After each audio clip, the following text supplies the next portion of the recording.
T-minus 20 seconds.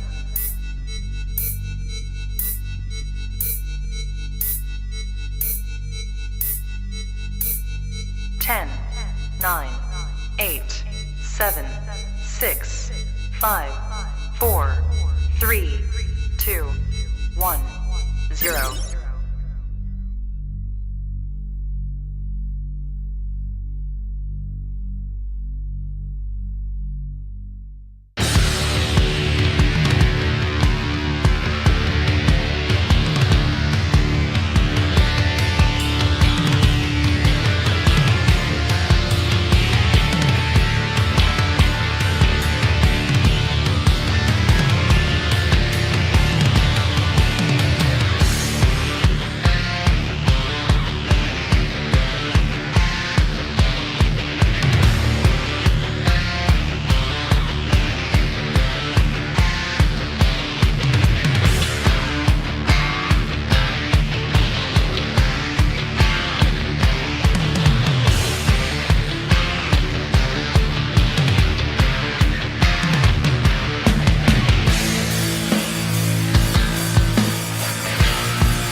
We're live. We're back. It's been a while. We are back. You've been out in Mordor or Mount Doom and all that shit trying to do work. So in the heat. Yeah, we're gonna be talking about how the right can't do art. We're gonna tie this to Calendar Gate, to the Rippaverse, to life itself. Tranquility in all things. Yeah, now I just got to see if I can find that damn tweet. somewhere around there for sure. Yeah, I don't know. I'll look for it while you're talking. I got my profile. I might have retweeted it. It was a good tweet. Otherwise, I'll have to go to the more simple one. I've seen EVS tweet. It's good to be back. Yeah, okay, I found it. So it's been a fun little week. Been getting back to streaming, hanging out with people. Might have been here this week or last week. Streamed with Richard Embry of Blood and Stone. Back to his book. I'm going to show you a book I really want y'all to fund. On Fund My Con. It looks amazing. There's already 2 chapters you can read for free to see if you want to back it. But I think just the art itself you should back. He has apparently done some banner work on the website for Chris Fisk. And it's funny because I sent a link to him, like, dude, you see this guy? He's like, yeah, he did art for me. Like, shit. So I was like, sometimes I usually send them like, goon art of like elves getting fucked or something. And I'm like, man, you should like look into like, expanding into more Rule 34 stuff to like expand your fandom. Have, like, hey, I got this comic, it's safe for work, but oh man, wouldn't mind if you did not safe for work and popularize my characters. I'm always trying to get them on that, hey man, she get a thought to cosplay your shit, and she can do an OnlyFans thing and sell that, and thus you get marketing for your characters. He hasn't leaned into that yet, but not yet. Hopefully one day he'll have his elf speed goon too. But I did find the post that no thanks, I'm good. Oh well, screw you. Well, before you get to the post, shouldn't we call upon the horn? Oh, right. You are correct. Fuck. Like I dropped my camera. I was rocking the thunder. Why'd you do that? I was rocking the thunderstruck and get popped. Because I am Black Angus after all. So I live off a steady diet of beef and AC/DC. Listening to your demon filth. Yeah, I was. You are correct. That sounds good, even if people say it all sounds the same. It all sounds good though. Oh no, not some more. Like it hot. Not some more of the same goodness. Some like it quite not so hot. I love that you found that. Well, it's just a random ACD one, First Blood, and I was just like, he's just like, yeah, some like it hot. Some like it quite not so hot. I was like, hey. Sometimes legally, sometimes not so much. Not so much. Yeah, let me fix my camera, and we'll get a little horny in here. Indeedly deed. Oh, look who's wearing black. Mm-hmm. I think my camera's it's all out of whack. It's not straight, but neither am I. The duality of life. Hey, what's up, Papa Cotton? Papa K. Shit, Papa Karuski. My mouse is always like tracking weird on this pad. I don't know if it's because it's a Hobby Lobby pad or what. Could be. Let's check this camera. Well, let me turn my lights on. There you go. Into the Bat Cave. There we go. I got my lights on. Here we go. Oh, hey, yeah, it's pretty straight. Yeah. There we go. So, kick this off right away. We might have a guest in here. Hold the truth hostage. Mm-hmm. Kind of funny because I thought he had just a good presence. I didn't know he had a channel though. He was my first time seeing it was like Vito did a call-in show making up for Dick being gone to like Greece or some shit. And then I saw him like commenting or something, and then I saw him on like Tony. He is Black Van Skyver. We might have him on later. But it is that special time. You know what time it is. The Horn of Ceremony.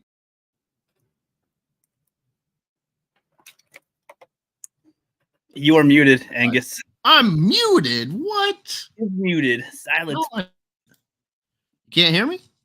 Now you're fine. But that's weird. You were after the thing. You were silenced. Huh? That was weird. But yeah, raise your horns to toast this stream. I'm drinking some sweet Riesling. And I'm just drinking water.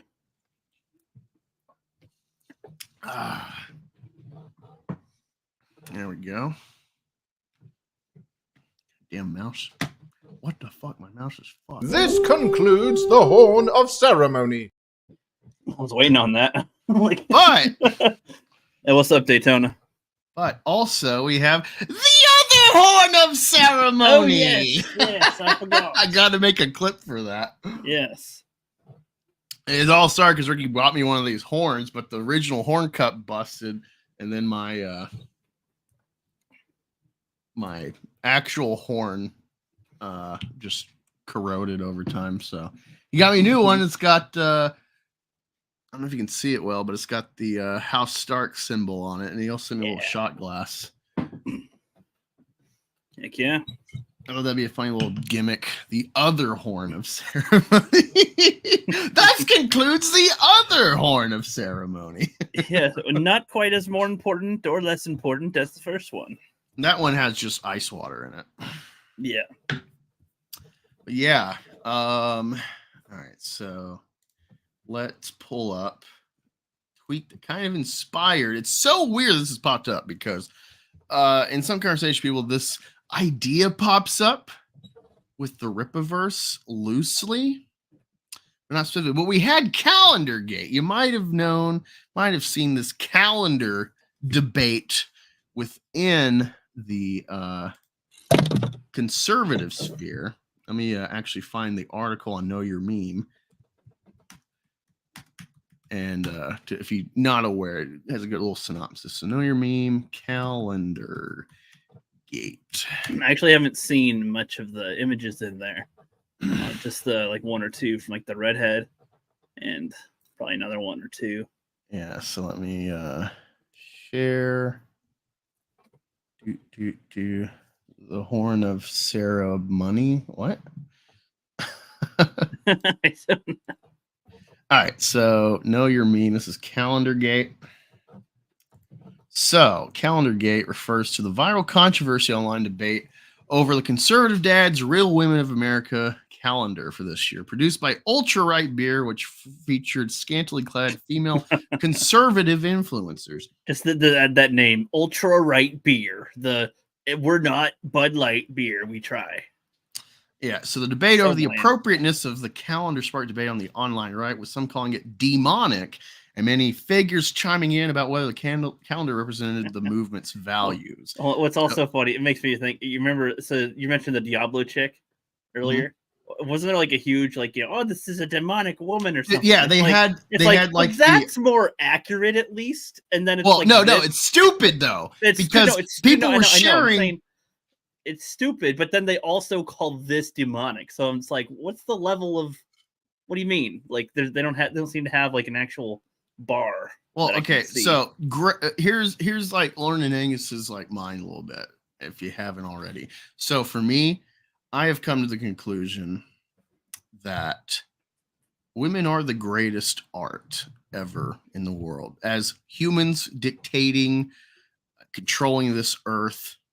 The greatest works of art are almost always women, because they are the greatest work of art, because their beauty is inherent, but also usually fleeting. So there is like an intellectual reason that like hot grannies are in fact hot. That it's like it's a rarity, because once you hit menopause, it's like, and you've had kids, we collectively through history accept that women just like fall off. So when a woman maintains her beauty after all of the like hormonal changes and the downgrades in life to maintain her sexual beauty and attractiveness is like a real feat in and of itself that most of us don't really appreciate. You might be like, oh wow, Helen Mirren, she's kept herself well, or Dolly Parton, even though it's like, artificially maintained or share, we notice it. It stands out because it is so rare. It is like kind of oddly the greatest beauty is a hot old lady. But beautiful dames, that just captures the imagination eternally. You see it. Some of the first like works of art are naked women. There's like the apparently pregnant BBW giant titty statues of Venus. Colloquially, at least we'll call it Venus. Through from like cavemen essentially. And every like piece of art, tools, whether it be a chisel on marble or paint or AI art, once we like figure out the mechanics of the tool to make art, what do? We make naked ladies with it.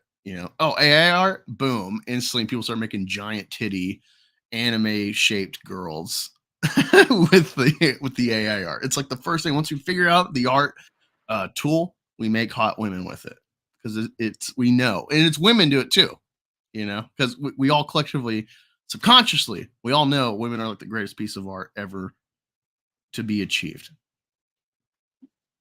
Yeah. So it's weird because that kind of goes in line with like this like natural law idea that like this is like imbued by nature. If you're Christian or religious, it has like a religious connotation, the beauty of the body. But then so many religions through history are shamed by sex in some way or another, you know?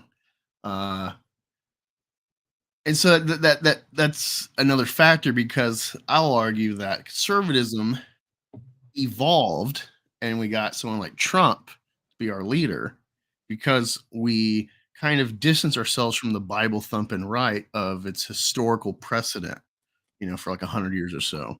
And now it's like because of the LGBT and Sound of Freedom, all this kind of conversation, it's rounded back into being like Christo-fascism. And I'm saying that loosely. I don't really like I'm not saying it the same way that like a liberal would say as like fear mongering, FBI, domestic terrorism, that kind of connotation. But there really is like in conservatism, there's this argument of what is conservative. It's Christian inherently. And like, I don't know about that because you got libertarianism, which is ultimately, you can say it is a spectrum, but it really is conservative because it's like, I don't want to be dictated. I don't want government. Well, let's continue this article. Ultra Right Beer starts selling the Conservative Dad's Real Women of America calendar December 7th, a day that will live in infamy, like Pearl Harbor. It's the same day. It's just a different year. Ahead of the Christmas holiday season, Ultra Right Beer is a beer company founded in the aftermath of the Dylan Mulvaney Bud Light controversy. Again, this goes right in hand with like the right cannot do art because they weren't doing this before. They weren't trying to like make Sports Illustrated goon material until Dylan Mulvaney did it. All right. And if you notice, let me zoom in here. Look at this one right here. Ashley St. Clair. Look at her. She did the little promo for Ultra Right Beer specifically. And she's like, oh, hey, boys, like where women drink Conservative Dad's Ultra Right Beer. And she's like, yeah. But she's probably just like Dylan Mulvaney. It's your sports team and your sports ball, and I don't know. And it's funny because I was just thinking that's what Dylan Mulvaney did, unfortunately, because she tried to emulate it so much. I'm like, well, that's kind of weird that you're showing me this and you're trying to exactly emulate that. Ugh, yeah. The first thing they think of is just copying the fake woman. This goes all the way back to what you said about the chocolate. With Jeremy's chocolate. Yeah. They weren't making chocolate before, and then pronouns. So then they react and it's like, well, we're going to make chocolate pronouns with the correct pronouns. There would never be pronouns in the chocolate in the first place, but they are playing within their game as you put for it. They keep on playing the game that they set. Like the left will set the parameters, the right will step into it and then set their version of it and then say, we're not in that. But they are, and then it's the Stone Toss meme where it's like current day, it's like Democrats are the real racists, and then like the future, there's like an LGBT elephant where it's like Democrats are the real transphobes. There's a new one going around with all these like fake sayings for like 2040 conservatives, where it's like conservatives had the first trans first lady. Which, like, hey, that's cool with me, man. Let's see. So yeah, they're made in the apparently aftermath. That's Michelle Obama. But Ultra Right Beer bills itself as an alternative to mainstream beer for conservatives who know which bathroom to use. This is just cringe, man, because it's reactionary. And alternative. See, there's something in here. Yeah, alternative. This whole parallel market bullshit is like you're just isolating yourself, and so you look like a fringe freak with these stupid things. Instead of doing anything that is different or makes you think something different, I mean, we're just comparing them now. We're just comparing two sides now instead of having and so having them do their own unique thing. This lends itself to like orchestrated opposition. This is controlled opposition. This is a certain tribe playing both sides, you might say, if you can piece out what I'm saying. Yes, I know what you are saying.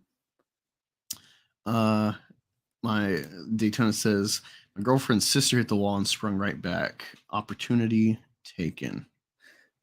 For some reason, when he said that, I literally imagined a woman flinging themselves at the wall and then bouncing back up. So Seth Weathers, the founder of alt-right beer, told Fox that we've reached incredibly stupid times when it's controversial to say a man can't be a woman. This calendar will serve as a reminder: men can never replace the beautiful women of America.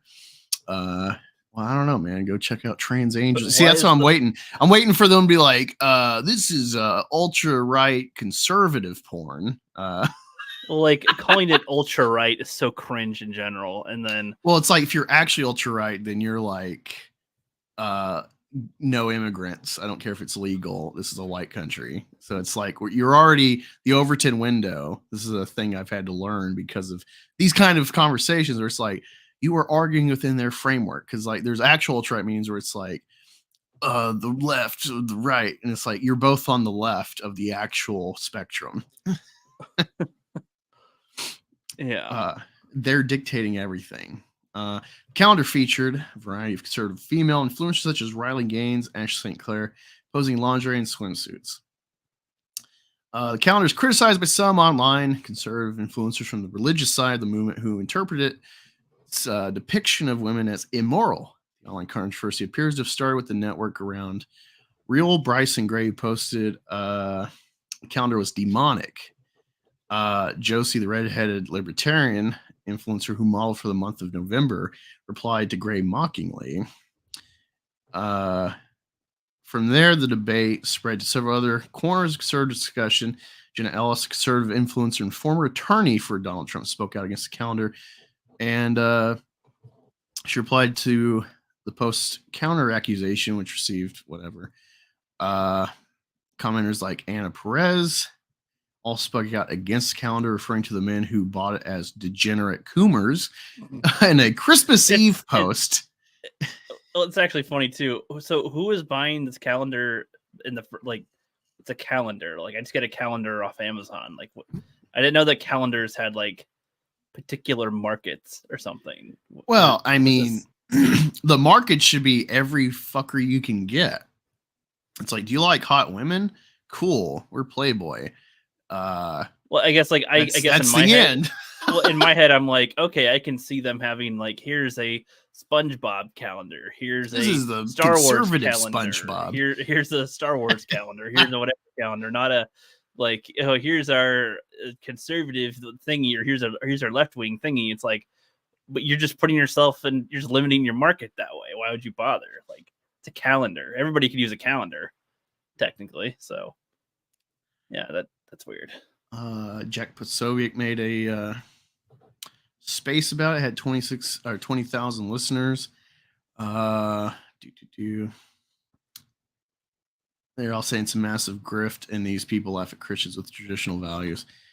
George Santos, who I think has been ousted from House of Representatives, I think, weighed in on the Countergate controversy in a cameo apparently commissioned by Seth Weathers, the owner of Ultra-Right Beer. The video received almost whatever.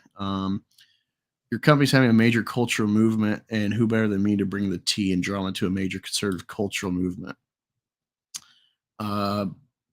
But yeah, it's that's a great little introduction to what we're talking about here. Let me share this.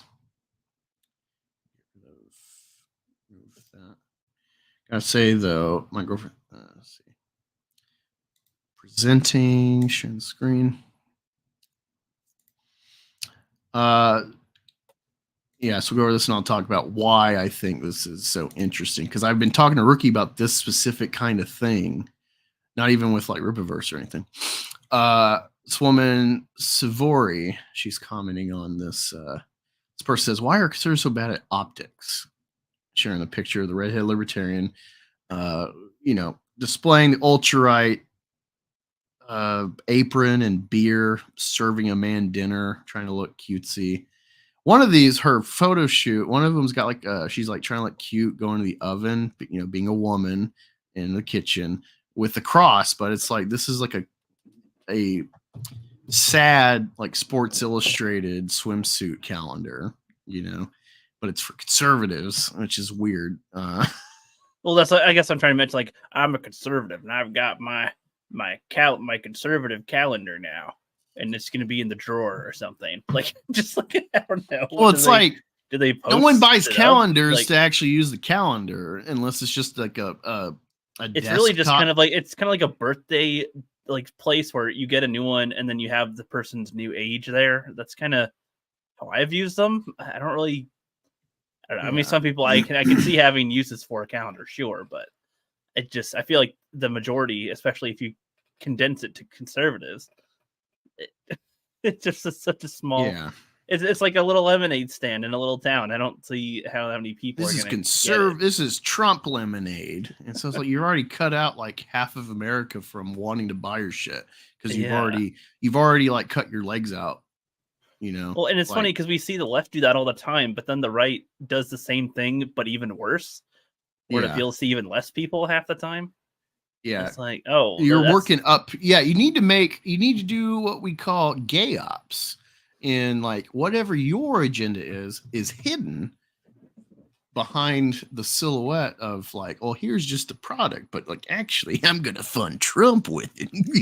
Yeah, you know, like find my pronoun chocolate and I'll do this.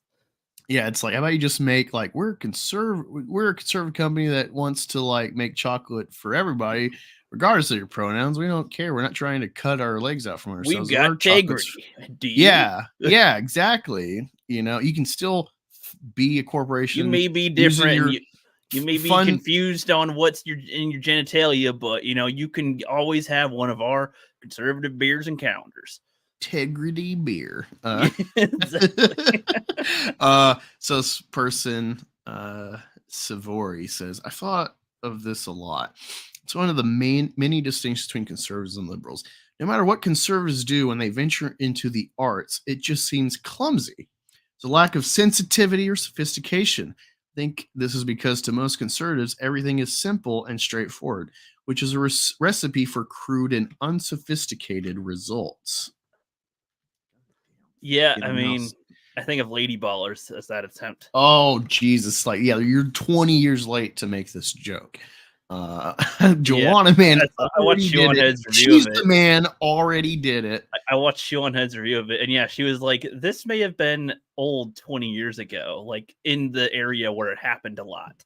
Like, yeah, and it wasn't even that amazing at the time. It was like, "Oh, that's kind of funny." At the time, conservatives live life in high contrast mode, missing the subtleties. Life in all caps mode, which I thought of EVS, which is funny. This is the inverse of how liberals can't meme. When liberal progressives try to meme, it's usually walls of text. They lack a talent for simplicity. Most liberals can't boil it down and will overwhelm you with details and word salad. Liberals, too much sensitivity. Conservatives, too little sensitivity. This is one of many angles to take about this dichotomy. And I usually come around this when me and Ricky are talking about religion. Usually me explaining stuff in conjunction with like controversies that the Phantom Menace Comicsgate will be triggered about. Some things is like, why are they mad about this? And I'm like, well, you see, these are Christian people, Ricky. He puts me up on his lap and tells me a story. Let me tell you about Jesus. Yeah, it usually boils down to that. And, you know, I'm an atheist, pagan. I don't know, that's weird. But I grew up a lot of denominations Christian before we finally became Catholic. And that was part of my life for like 10 years. And I went to the adult catechism. Luckily, I was old enough to retain it, not just be like, yeah, he's here. So we can't afford gas to do this twice a week for, you know, the child's catechism. So I was already exposed to like these adult concepts with the religion and understood it on an adult level. Even if it didn't like resonate at the time, I can look back and like, oh yeah. And you know, and how do I say this? The right, you know, people will try to counter this to me. Oh, look at these grand churches. And it's like, I'm pretty sure whoever drew it for their time was probably liberal minded. The movie Invention of Lying, I highly encourage you, everyone, to watch Invention of Lying, Ricky Gervais. It's a very interesting concept. It's a very unique movie. It becomes once you get the whole setup, it takes about half the movie. it becomes a long form critique of religion.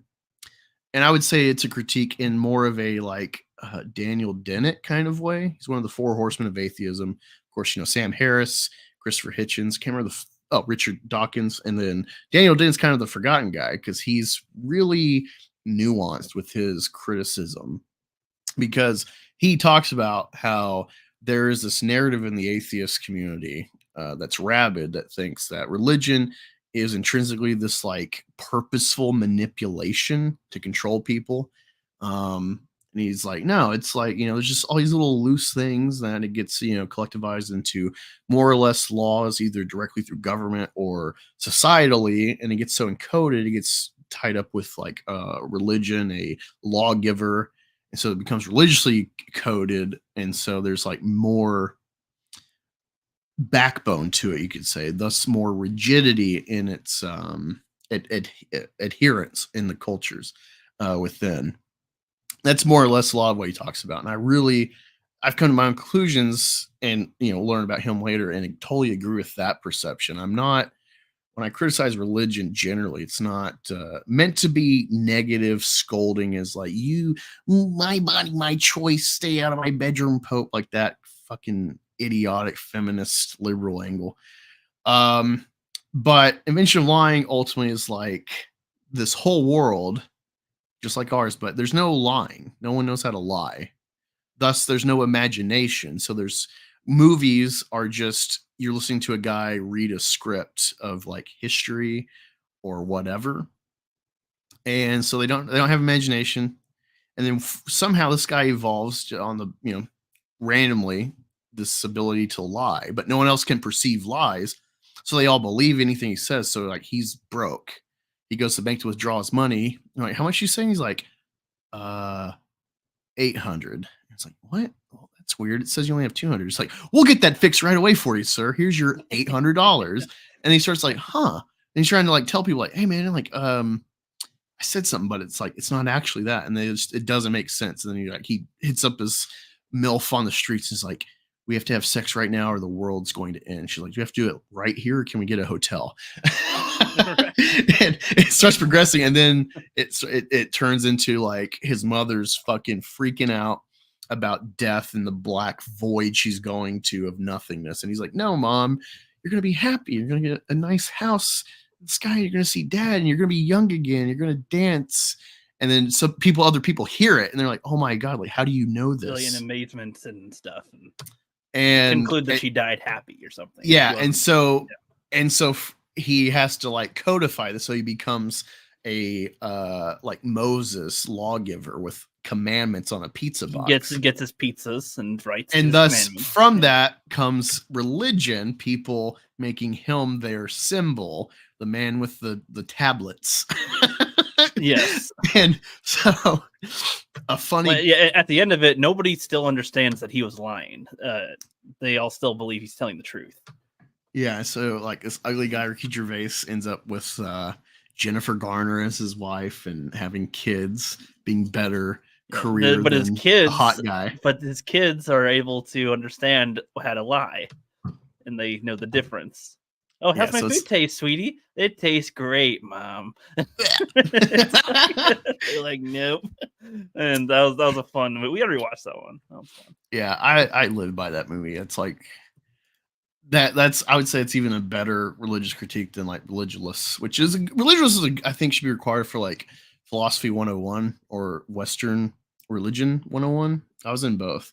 I think it should be required for one of those classes because I think it's a good introduction to simple arguments against, and I think it goes hand in hand with learning the simple concepts.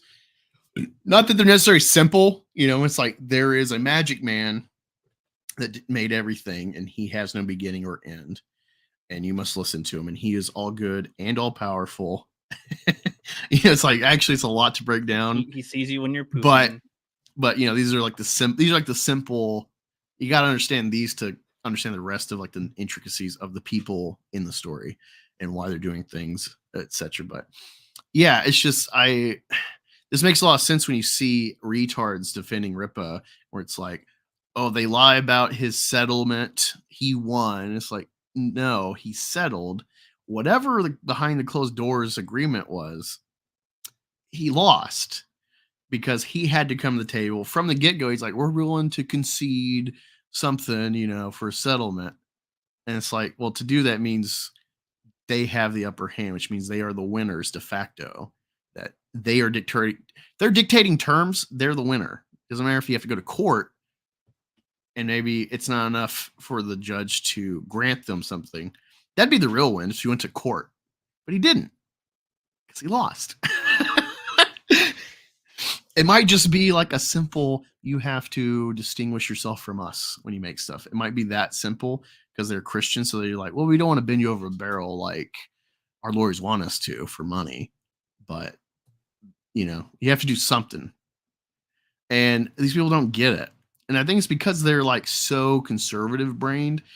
And you see with Rippa, like he has no fucking sense of humor. Part of that's cultural, specific with his like gangbanging background, however real that is or however hard that really is, who knows. But yeah, I this is like another fact, just like the red pill. Most people getting red pill relationship problems, or it's like political, and there's like an overlap with the feminist control of our world. So find people like Rollo Tomas stuff. I really internalize that stuff, not just for like the female biological parameters, but also like BLM. It applies there because it's like 80% of Black people are raised by only women. And so when you see this like emotionality, the stupid protests, riots, looting and stuff, like that one guy, you remember seeing that one video, Rookie, where they're interviewing like the sister of this robber of a Dollar General who got shot by like the store clerk. And they're like, he was just trying to rob him. Didn't need to shoot him. I don't remember that, but I want to see that. And like, it's like, well, yeah, you did wrong, but you didn't have to shoot him. And it's like, I think he was like an armed robber. So like, it wasn't just like, give me your money. It was like, there's a threat of force and death there. So semantics. Right. Yeah. But it's like, it's all interacting. It's a web of realities. Luke Skywalker wasn't going to kill his nephew. He only took out his lightsaber, walked into his room, activated it, and put it up to his standing throat. Over him like in his sleep. He wasn't going to kill him. Like, oh well, all evidence suggests otherwise. Yeah. All right, we got Black Van Skyver. He's gonna be here in a bit.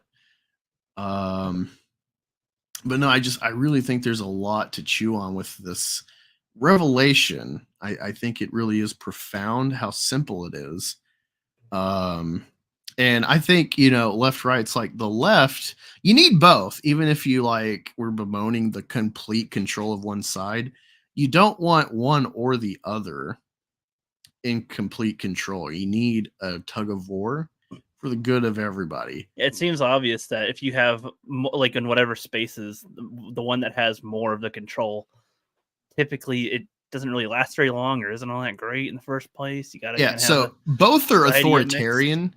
If we're just boiling down conservative to like the Christian right, as like I guess maybe the epitome of like the goal, they want a dress right. It's like they bemoan the New World Order, but they're trying to institute a one world order of Christ on everyone. Because it's it's all rooted in Judaism, which is an ethno religion. You could argue genociding everyone that opposes them. So they're authoritarian, so their great works of art fall under adoration of authority through like great cathedrals and mosques for like the Muslims. And then the left, they don't really have great works of art physically necessarily, besides maybe like adoring, you could argue worshiping like the human form and its nakedness, which is so kind of counter to Christianity that loathes sexuality in the body. You get something like Playboy, Hustler, etc. And the kind of obscenity laws that give us more freedom under free speech with art, thanks to the left. Any great movies with the left, because the right has no imagination. Ultimately, like look, Daily Wire. How much money do they blow making it stupid lady ballers? And then Vince Shapiro, before Terror on the Prairie, he wrote the like school shooting movie where it's like, thanks to the training of her dad, a girl's gonna take out these school hostage takers with guns. And it's like, with her easy bake oven, she'll break them up. easy bake oven. Wait. Ultimate solution. Wait, what? When did I say that? I think he's referring to right now. I don't know. About the Christo-fascist world order. Yeah, I think so. Yeah, I don't know. Don't make this stream another January 6th, dude. Like, I don't want to go to jail for 20 years for that's inciting an insurrection. January 6th is like this Saturday. Yeah. Celebrate good times. Come on. How many years ago was that again? That was 2021, I think. Oh, wow. It feels like ancient times ago. Yeah. And so yeah, the left, they worship the authority of the state because they revere, especially since the Enlightenment. I would say Enlightenment is probably the good like distinguisher of right left historically when we're talking, kind of like science. Like more or less you should ignore everything before Isaac Newton, even though there's a lot of scientific work that led up to him and his ability to think and interpret. But it's like really he's kind of like the start of real science that we think of. So I would say around the same time, more or less, Enlightenment, kind of where you should cut off when we're talking about conservative history or liberal. Oh, What is up, Black Van Skyver? my brother, what's good? How's it going, man? My audio good. It's a little muffly. All right, out here. Let me switch the mic, man. I don't know what's going on. Where are you I'll muted, be right Ricky? back. Let me switch the mic. Yeah, you're fine. I'm here. I had a whole bunch of new movies come by recently, so I'm opening all them out of their plastic. So I'm trying to not make a bunch of noise. What'd you get? Oh, the Blazing Saddle. That picture. Yeah, like of the Blazing RoboCop Saddles. 2, The Blazing Saddles, Richer or Poorer, Live by Night, a couple other ones. But I'm here.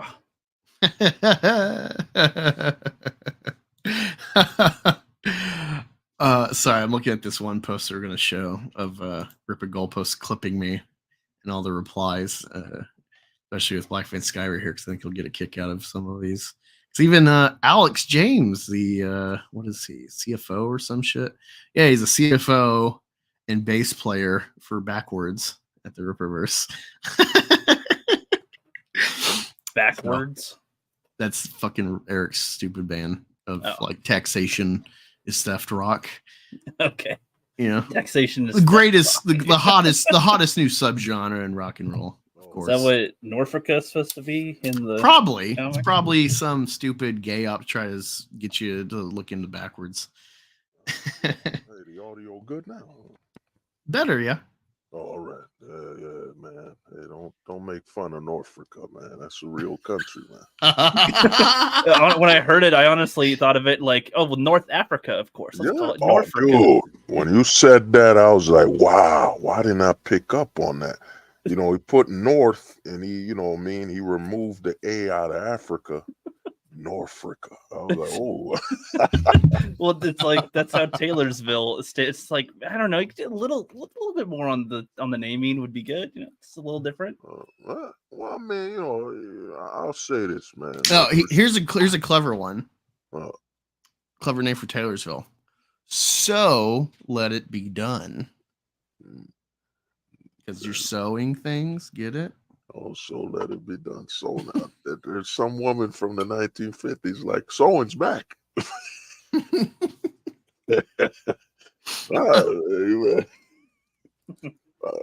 but I'll say this, man. Respect to you for replying to that. I think a lot of people, i- are the victims of the now. They're not seeing what's happening. And you responded to that comment, and I got some people replied. I was expecting it, how they would move, but we're not noticing that. Like right now, Eric's gotten more replies and focus and dedication on it than I've seen from Marvel fans and DC fans. Because, dude, there are literally people that fix the script by fan fiction it. Then there are literally people that rewrote Isom. Like, I mean, when have you seen that dedication on a non-Marvel and DC product? You know, like, come on, dude. So many people are the victims of now. Some people, when I was watching your interview with Richard, and you were like, yeah, I've seen some of the manospheres, some of the conspiracies, and I'm like, all right, man, he's not an average. You know what I mean? He's not just looking at it from the comics, books, and the basics. And then you look back, I'm telling you, dude, 5 years from now, man, it's Eric moment. I look at, we're in the after Isom age, man, the AI. AI age, that's great. Yo, This is gonna be like Game of Thrones, where he makes his own timeline, like BC 8 AD, where it's like AC is the timeline we're watching. It's after the conquest, Aegon's conquest. No, we're in the think about it. Think about before Isom, like, because man, you were dropping some facts about the CG thing and all that. Think about it, dude. What book? Like, when did I was new to CG. Somebody introduced me like a couple years back, but name it. Think about it. Over 100 books have been launched. You know what I'm saying? On Indiegogo, none of them have hit this level of interest and dedication where people are like, we demand more quality. Usually the books from indie people drop and someone might make a little review and they leave it the hell alone. But and I've been watching the YouTubes, the Kickstarters and all that. I've never seen the fever pitch, man. I think I'm telling you. Dude, it's funny you say it, because the maybe the biggest, I would say, crossover splash from mainstream was Sean Gordon Murphy, the Batman writer and artist.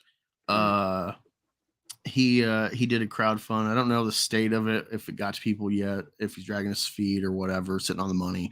But he built himself a name, and that was like a big thing. Like, whoa, a Batman DC, like he's high on the hog with like people's eyes on his series he's doing, these mini series, 12-issue books, 8-issue, whatever, of the White Knight, Curse of the White Knight, and then Beyond the White Knight. Really got people's attention, really built his name up. He's been around for a while, but this really like put him on the map in people's consciousness for comics. I'm a normie, and I'm just like, what is this? And he does Indiegogo. He's got fucking Doug TenNapel, and then he caves to like the lettuce, bacon, guacamole, tomato crowd about Doug TenNapel, pulls that cover.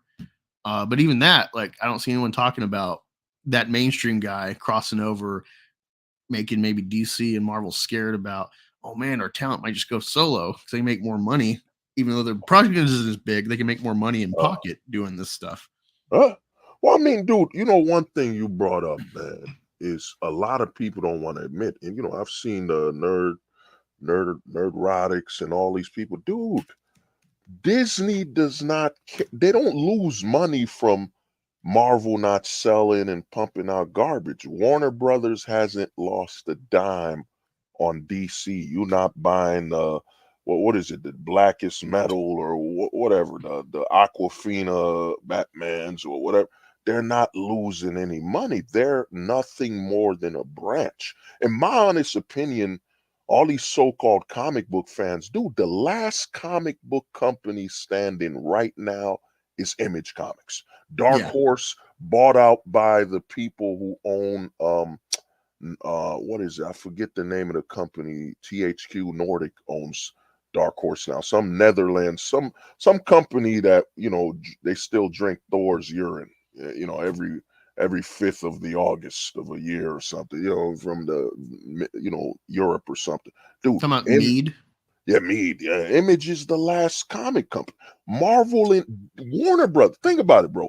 Warner Brothers hasn't been a comic book company since what? When did DC buy them? Since the first Superman movie?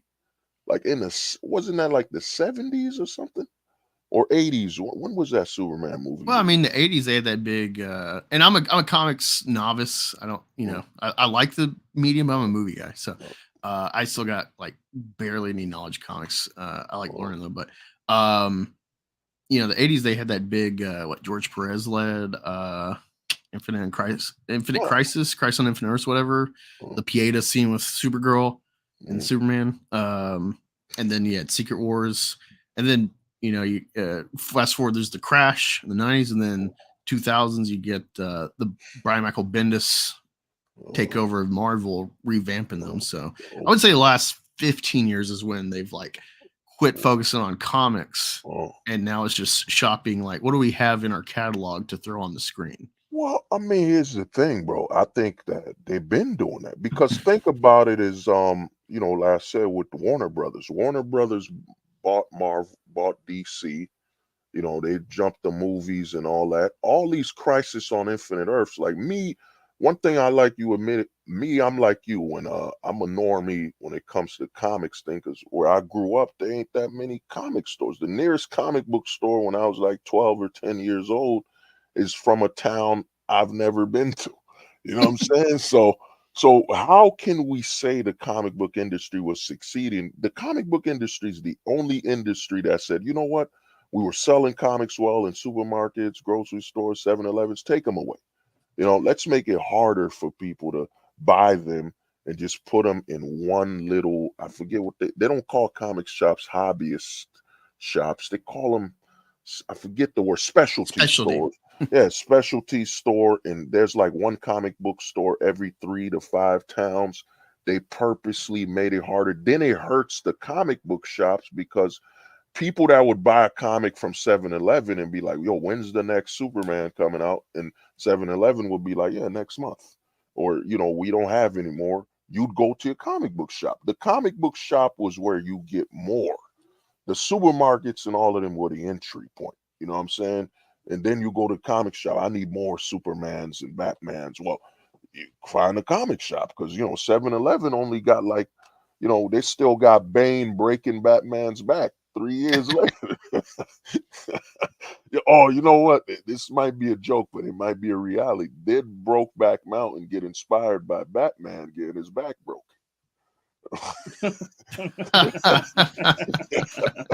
Come on, man. I want to put it past him.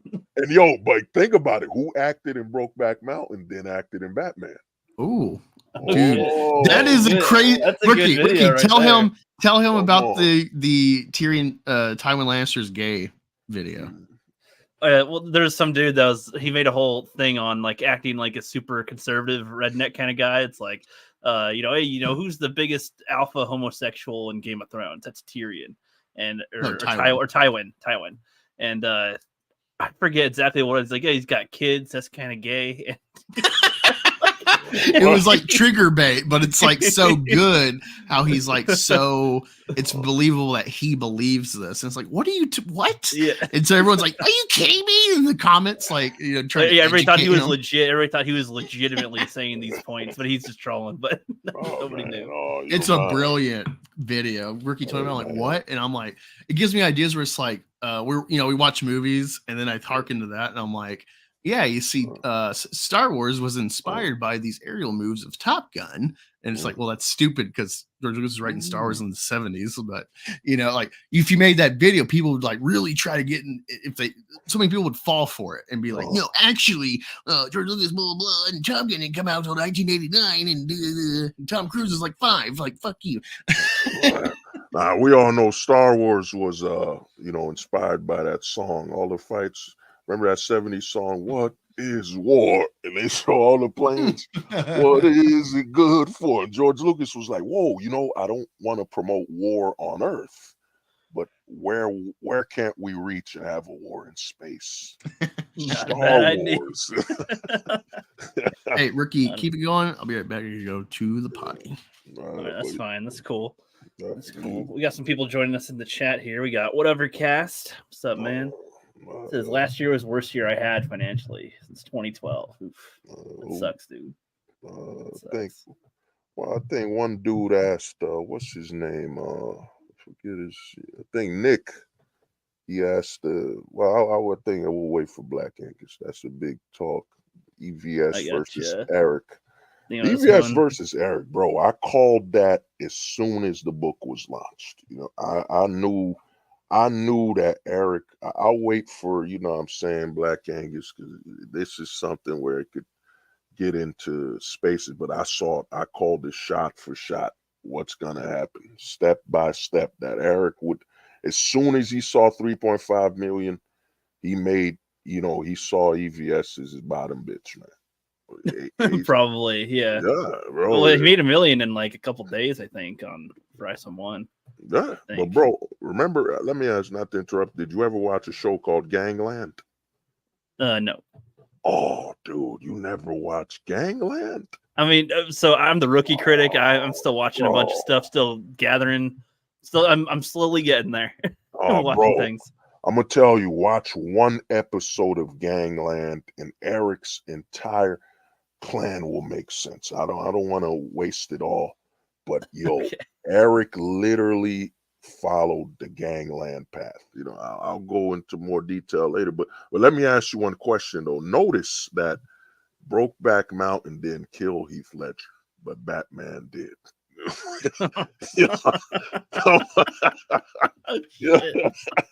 If you made this into a video, I'd believe you. I'd be like, "Well, I never thought of that." I mean, think of the conspiracy. Batman got his back broke by Bane, which inspired Brokeback Mountain, where the title was Broke Backs. You know what I'm saying? Plural.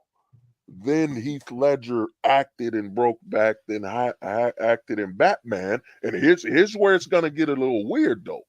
Heath Ledger dies in The Dark Knight, and what's the next Batman movie? Batman gets his back broken. Yo, come on. Damn, yeah. Yo, come on, dude. Tell me the Batman getting his back broken is the butterfly effect. Oh yeah, that's good. I could see the red yarn on the wall going, but it's making sense. Oh, hey, man, you clip this, and somebody's gonna be, oh, dude, the studios killed Heath Ledger. So somebody's gonna look even deeper into this, and then make even more connections with it somehow. I'm sure. I mean, dude, the studios killed Heath Ledger because it was all pre-written. You know, Batman getting his back broken. And then look at that, Ra's al Ghul, and you know what I'm saying? And then think about what happened to the actor that played Ra's al Ghul. Later on, he gets on a racial rant and he disappears. I could see people starting to look at other movies and then pulling theories like, you know, in this movie something happened with this, and then this actor is in this other movie, and then this thing also happened. Why else would it be called such and such? We need to change the background to that whole FBI, you know. What they call that thing where the FBI agent got all them things on the wall? I just said like the red yarn or something. They're all looking for it. They got the theories, they got their ideas, and putting it all together. But we need to ask a question: who wrote the script for when Bane broke Batman's back? You about to get shocked. Chuck Dixon. And who are we talking about right now? Chuck Dixon. That is one hell of a way to swing it back around. Holy shit. It all makes sense. Could we say that Chuck Dixon was involved in ending the life of Heath Ledger? That this is all a speculation and thoughts, and you know what I'm saying? It's been brewing for a long time. A multi-year plan here. Dude, all this. Oh, bro, man. I think we just broke this it's not a conspiracy theory. I think we just broke open the deep found the secret. truth. Yeah. We're talking about Alpha Core right now. You know what I'm saying? Chuck Dixon wrote Bane breaking Batman's back. Then Heath Ledger played in a movie called Brokeback. Then Heath Ledger died in a Batman after playing the Joker. You know what I'm saying? And then right after he dies, the Bane movie comes out. And then today we're speaking about Chuck Dixon. You know what I'm saying? You know what I'm saying? So how are we going to predict what happens next, though? What happens after that? You know what I'm saying? What was that thing? What was his name? Yeah, Sherlock Holmes would say, man. You know what I'm saying? When he would come up with something, I forget what Sherlock Holmes used to say. It wasn't a theory or something. Sherlock Holmes had a catchphrase. I don't know if you remember it. Catchphrase. What was Sherlock Holmes' catchphrase? And Watson would say something. You know, he didn't say I deduced it or something. I forget the Sherlock Holmes thing. But man, you know, this is all a thought or whatever. But yeah, man, we need to be careful because now we might have to look at the Batman movie with Robert Pattinson. You know what I'm saying? You got to see what happens next. Yeah, to see the future, of course. And then even if we go back, Jack Nicholson scarred himself.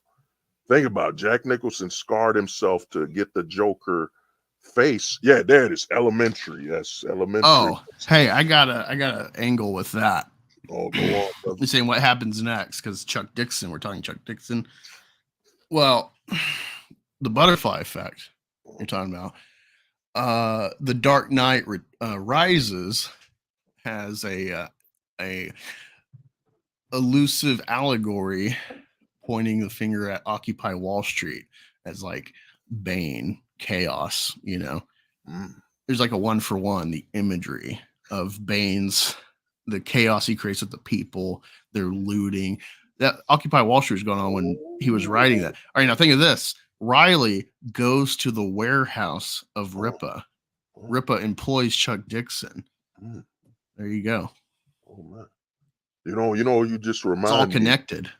You want to know another weird thing that's connected is that, you know what I'm saying? What's my man? Heath Ledger played in a movie, Brokeback Mountain, where he got dicks on. And then the writer of Batman is named Chuck Dixon. So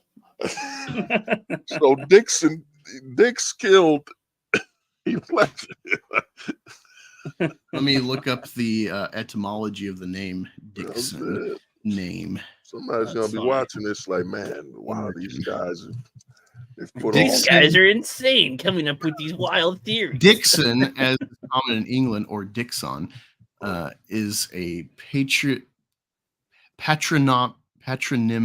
surname, traditionally Scottish, and thought to have originated upon the birth of the son of Richard Keith, son of Hervey de Keith, Earl Marischal of Scotland, and Margaret, daughter of the third Lord of Douglas. Oh yeah, but what rhymes with Keith and died after Dark Knight? Heath Ledger. Oh man. Oh man, we gotta be careful. YouTube's gone. They know too much. This sounds literally like the episode of South Park where there's aliens that are trying to figure out why they put a probe in Eric's ass, and he's like, chocolate bars. Chocolate bars? Chocolate bars are wrappers. Wrappers come from factories. Factories come from whatever. By binary, people have bicycles. They're gonna destroy the earth. Just like, what? Dude, you remind me, bro, when to me the deepest episode of South Park I've ever seen was when they said, yo, the earth is a zoo, and if we don't keep these aliens entertained, they're gonna take that's the one I'm referencing. Yeah, that's the one I'm referring to. That one. That was wild. They have a taco, the crap salad. That's and then they go to the Jusian planet to talk to the executives. That was wild, man. When I saw that episode, because to me, bro, when I thought about aliens, man, Star Trek was what taught me. To me, the greatest episode in quote of Star Trek I've ever heard was Star Trek. There was an episode where they said the aliens do not interact with less primitive life forms, and there's some type of legal binding law that you should not interfere with life forms that are not yet fully evolved. And I was like, holy shit, man. Maybe we can't reach the aliens because, they look at us like primitive animals, like we're like, They don't want it. Like what you know, like it's like me and you, sad to reference this, but like, you know, if you see a dude that's straight up homeless and losing his mind, you're not gonna go talk to him. You're not gonna be, hey man. That's true. You can. I would rather walk the other way or something. Yeah. No, Ricky's just gonna clean the shit out of the toilet at Subway after he interacts with the homeless person. But I'd be angry about it, and I want them to be removed. I want to kick them out of my planet. Oh no, the aliens are watching us. Look, these idiots are still fighting over some diamonds. You know what I mean? Like, They're like a new calendar dropped. I mean, that's having World War III starting right now. No, I know the aliens laughed at us, the Mayan calendar. These motherfuckers believed that the Earth would end in 2012. It's like, why would you believe the fact that ever happened? It's like, yeah, the calendar ends because their fucking society ended, you dipshit. Like it didn't keep going. Like it's out of print. There would have been another chapter in Star Wars if or another Lord of the Rings if he just didn't die or something. Just don't look at it, man. The world. Bro, I saw it happen. 2012. Remember when that dude made millions? He was a genius. He said, you know what? The world's ending. Someone has to take care of your pets. And people sent him their dogs. They paid him. Like, think about that. This is what the aliens are watching. These people called humans are so stupid. They paid someone to watch their pets at the end of the world. If the world's gonna end, everything's dying. So how is he gonna watch your pets? I already made over $1,000. Someone said, "Watch my goldfish." Yeah, I don't know anything about that. That's just, I can believe it though. People are that stupid. But Nick had a question. Yeah. Let me see where it was. I got it up here. Thoughts on the EVS Eric July beef? Well, good use of the word there, beef.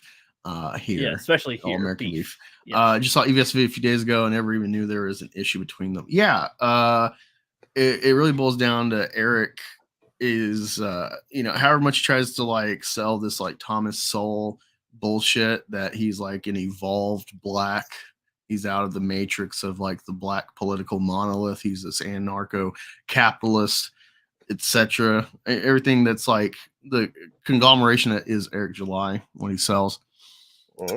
He's still, he talked like he clowned Jody in that famous debate, whatever bullshit they did, which was funny. About like, oh, I don't need bitches. I have a wife. Like I have a home. I'm in my own studio because I own my shit and all that. Trying to be like setting himself up as like a model black to aspire to be, which all those points are good in the current day we are with the black community. And Democrats have controlled the collective political view of black people. With all that said, Eric is still in the mind frame of like the gang banging bullshit that he grew up with. Oh, you brought it up. I was talking to the homie Rock about this because I predicted it step by step. Dude, did you ever watch Gangland? No, I heard you asking Rookie that. I don't know nothing about Gangland. How you ain't watch Gangland? Dude, it was this. I forget the channel it was on, but it would come. Dude, Eric saw. I was still in high school when this came out, so this would definitely be not something my mom let me watch, or we'd probably even have access to back then. Oh, this guy.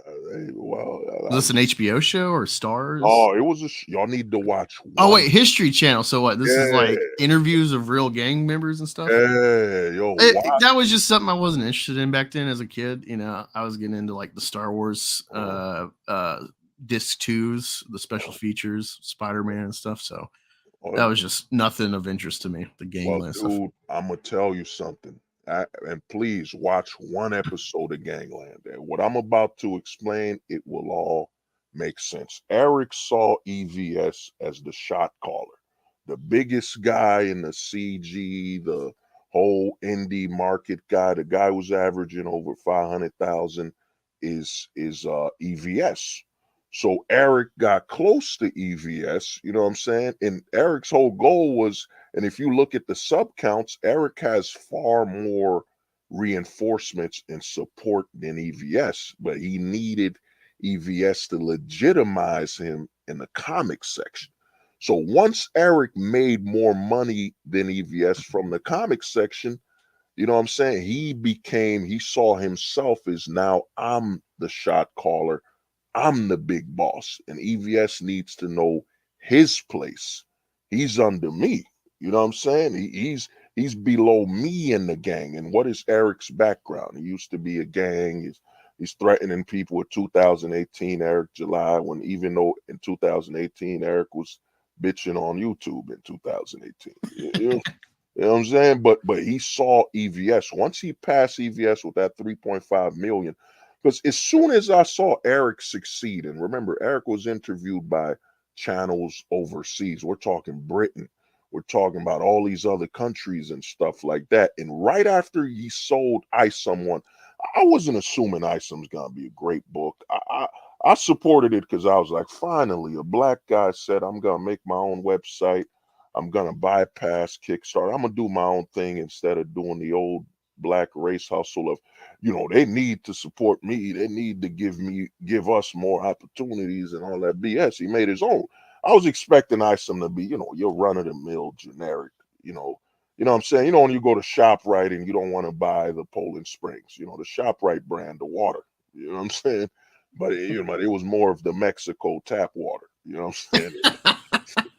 Or the Flint water with Isom, but the thing is, bro, as soon as I saw Eric after selling the comics go directly back on YouTube to bitching and screaming, and because my prediction was Isom is bait for the leftists, because the problem with DC and Marvel is Eric's got to wait for them to attack. So it becomes, okay, Superman's son is gay. I got to wait for that to be released. I yell and talk about it. But if I could get Isom my own book that offends the left, I could keep pushing it in front of them, get them to attack me, and I'm in control. I'm in the driver's seat. So as soon as Eric released Isom and did not go on a tour, these are the same guys. You got Razor Fist. All these guys brag about saving the industry. I would dare anyone to name once you've seen Razor Fist tour a local comic shop trying to sell his book, help the comic shop. Not one.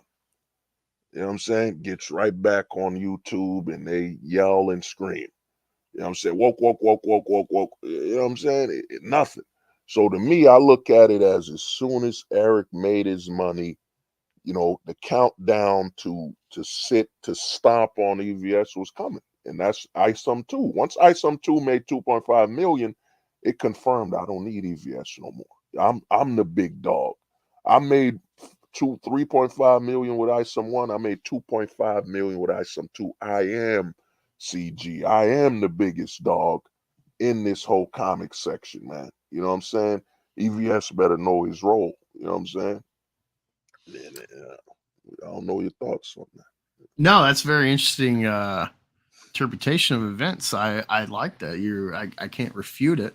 I think it's very interesting and right on the money. One of many factors in this whole saga of Eric July and his sycophants. But yeah, it's funny because with that Jody interview, for instance,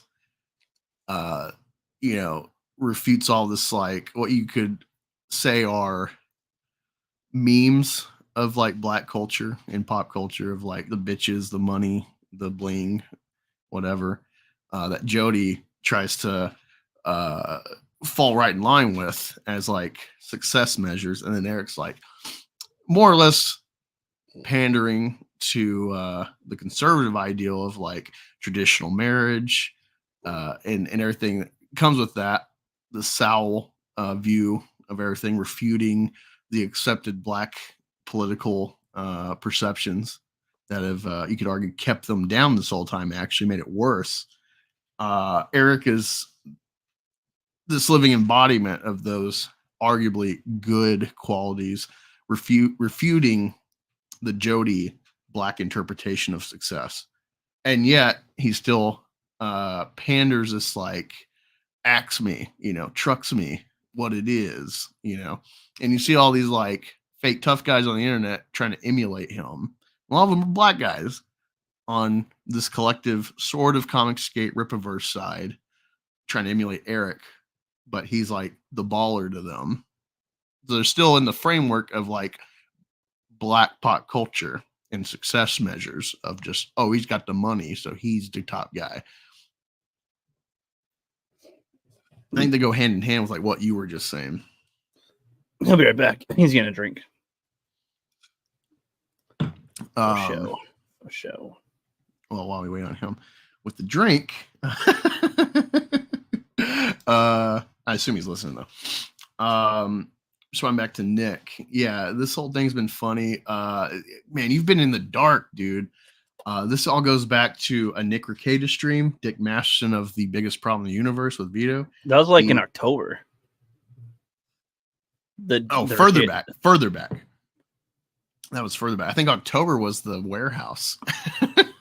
Well, it was both. It was both. It was after that. I'm talking about when Rekieta was doing the stream with Eric, and No. I'm talking about the Nina Infinity, who kind of. Oh, you're talking about the. Yeah, I'm giving Nick the rundown because he's like totally in the dark. Okay, yeah. Nina Infinity and Dick Master were on stream with Nick Rekieta, and somehow the Rippaverse comic came up, and Dick's like, this whole time he's been hearing all this shit from Vito, and him and the chat have been clowning Vito. So Vito's always been against Eric, because he kind of sniffed out what Eric was from the start with these books.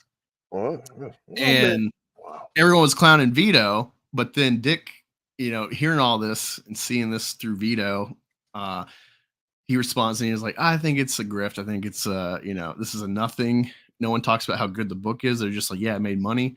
This is a conservative grift in this sphere. And it's like, you haven't read it. And so he's like, all right, I'll read it. So he did a 30-minute review of it, giving it all these PowerPoint critiques of like why it sucks. Mm-hmm. Everyone got so butthurt by that, and thus spawned this back and forth shit. And then Dick was saying, like, I think this charity shit he's doing on the next ISOM is a fraud. Yep. Because he's like, oh, give me half the money, which is supposedly cost of print for these books. Mm-hmm. Books you're selling for $35, pay me $17.50 and I'll give the books to charity. And Dick's like, this sounds fishy. And so someone like emailed that charity about the things. And then, of course, this lawsuit drops with International School of Ministry. And so Eric goes online right after, so like, yeah, we're getting sued, but don't worry, we got receipts. And so he like tries to point the finger at Dick and Vito. This is a gay op orchestrated by them. It turns out it's definitely not. And later he goes on a Rekieta stream about all this and confesses essentially, oh, I have no evidence that it's Dick and Vito. I never said that. When it's like you put out a video, not directly saying, but like layering, like it is them. They have done this. They're after me. We got the receipts. And it's just kept going and going. And found all these delays with the lawsuit for Eric in the church that he called implied or fake Christians in a video and on Twitter. Oh, we went after, not to interrupt, we went after ministry, all that. But the other thing is, bro, you gotta understand with the Eric thing is that Eric to me played a reverse Trump card. When Trump in the 80s said he was running, and remember, Trump was very friendly, Democrats and all that. Trump said, if I was to run, I would run as a Republican. You know what I'm saying? And Trump ran as a very, very super character type of version of a Republican, whatever. Eric is playing a hyper acting level of a so-called conservative. Like he went in a narco, whatever, capitalist.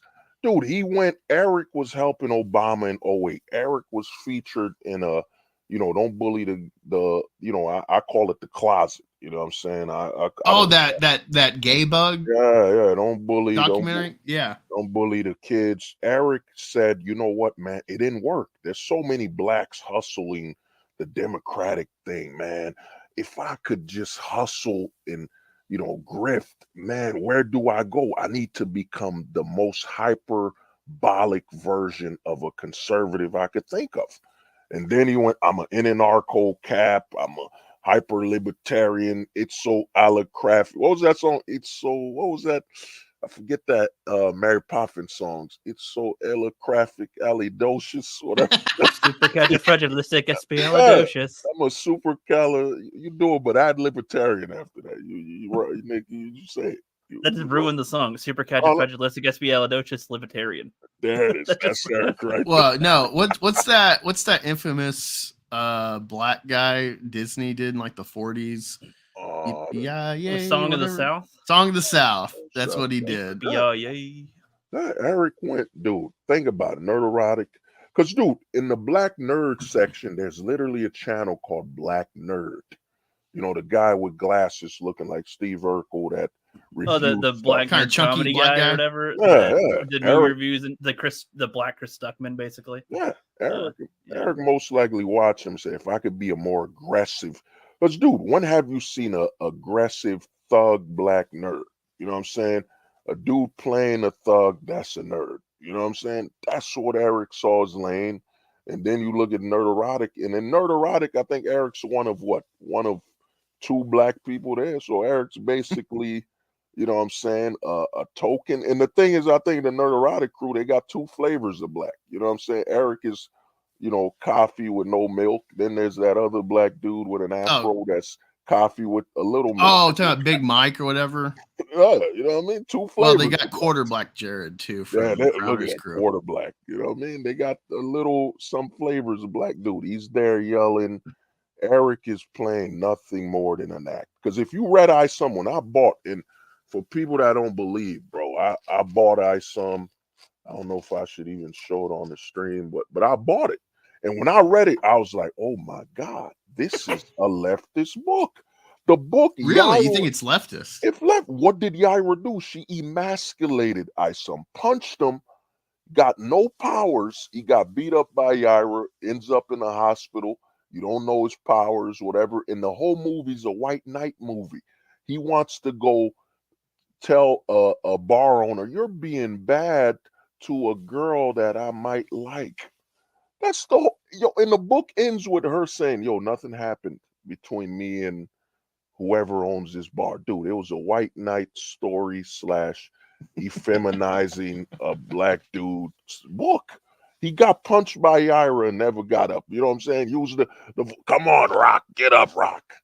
Get up, Isom, get up. Don't let Yaira knock you out. You gotta eat bullets and shit out lightly. And so, dude, she knocked him out, bro. I was reading it like, this is a leftist book, bro. The whole Isom book is a leftist book, man. You know what I'm saying? It is. I wouldn't go that far. I would 100%. say it's milquetoast. That I interpret Isom as a book that was sold via its creator and his content as like this. You know, the notoriety, the hype is because this big YouTuber is making a comic book. He's throwing his hat in the ring. We already got EVS who's done this and laid the groundwork for so many small guys. And it's like, oh, Eric July. And he's already, you know, all his super chats and his following on the Blaze. And so you're expecting this idea of like, it wasn't an anti-woke book. It was never sold that way by let's say by Eric. It's like, sure. But given who he is and the politics he says, you're expecting a shot across the bow, a like conservative sphere, punk rock, middle finger to the establishment book. And it has nothing. It has no politics. And they think that's a win. And it's like, no, you're making a corporate inoffensive product, which is gay, you know? Especially for like this sphere that's like, we're rock and roll, we're against the mainstream, and they're pandering these politics no one likes. If honestly, he should have made something like anarcho-capitalist libertarian, you know. I was expecting that, and then I read him like, there's like nothing offensive about this. And he needed to, at least for the first one, to like really like make a statement with like his perspective, supposedly. And clearly he called the cops for a guy taping money to his warehouse. He does not believe at all the shit he touts. Yeah, but dude, the only thing in our code happened there is Texas secessioned from the Americas. You know what I'm saying? But dude, look at the steps. If you do the checklist, let's do the checklist. Effeminizing a man, Isom gets knocked out by Yaira. Check. His sister is a proud single mom. Check. Yo, the list, it's all this parallel. No, I got hit back at the single mom thing because like we don't know what happened. It seems there's a dude. story with the dad. She was married, she was a stable home, and now she's having to pick up the pieces. So it's a little different than the single mom. Black Angus, what did she tell her daughter? My daughter's perfectly happy without a father around. Dude, all the checklists were all progressive. And I remember, and I'm gonna bring this up. If you could do me a solid, you brought up you ain't ever buy a Zach book after that. Look up Zach's 499 book. I've seen some of his campaigns. The art is horrific. These are the same guys saying Marvel and DC don't have good artwork. Look up Zach's 499 book. If you look at the art on that book, man, it is the level of it's like a baboon just urinated on paper and somebody drew on it. You know, I backed Jawbreakers 1, and it was because it's in tangent with Cyberfrog, and it was more of a political statement against the mainstream versus Cyberfrog is like EVS has like the same kind of talking points with his book being canceled and all that from DC, but I was actually excited for Cyberfrog versus I think Jawbreakers really sold because of the Mark Waid allegation. Torch Center friends. Excuse me. Let me look up. Splato Comics profile. 499 on it. It's on Indiegogo. If you look at the artwork on that, man, and he did 2 books with this same artist. Just Come on, Narwhal, the 411. Look at the 499 he did. You look at the art, and you're like, this is a guy who, for over 5 years, look at the artwork on Marvel. Jesus Christ, I didn't see this. God. Damn. Yo, share the screen. I would dare you. Oh my God. Whoever has eyes, what you're about to see, please. If you have, well, he did that like pandemic, that like COVID book where it's like, I thought this whole movement kind of started with you and or EVS popularizing you, putting light on you, was about not being political. I thought they had stories that they wanted to tell. I mean, that's what I got with EVS's book. Yeah, and then this is just like a political pandering book where it's like, oh, the COVID's going on, and we don't like the lockdown, so let's make a fucking 1984 lockdown book. So cringe. Let me present this.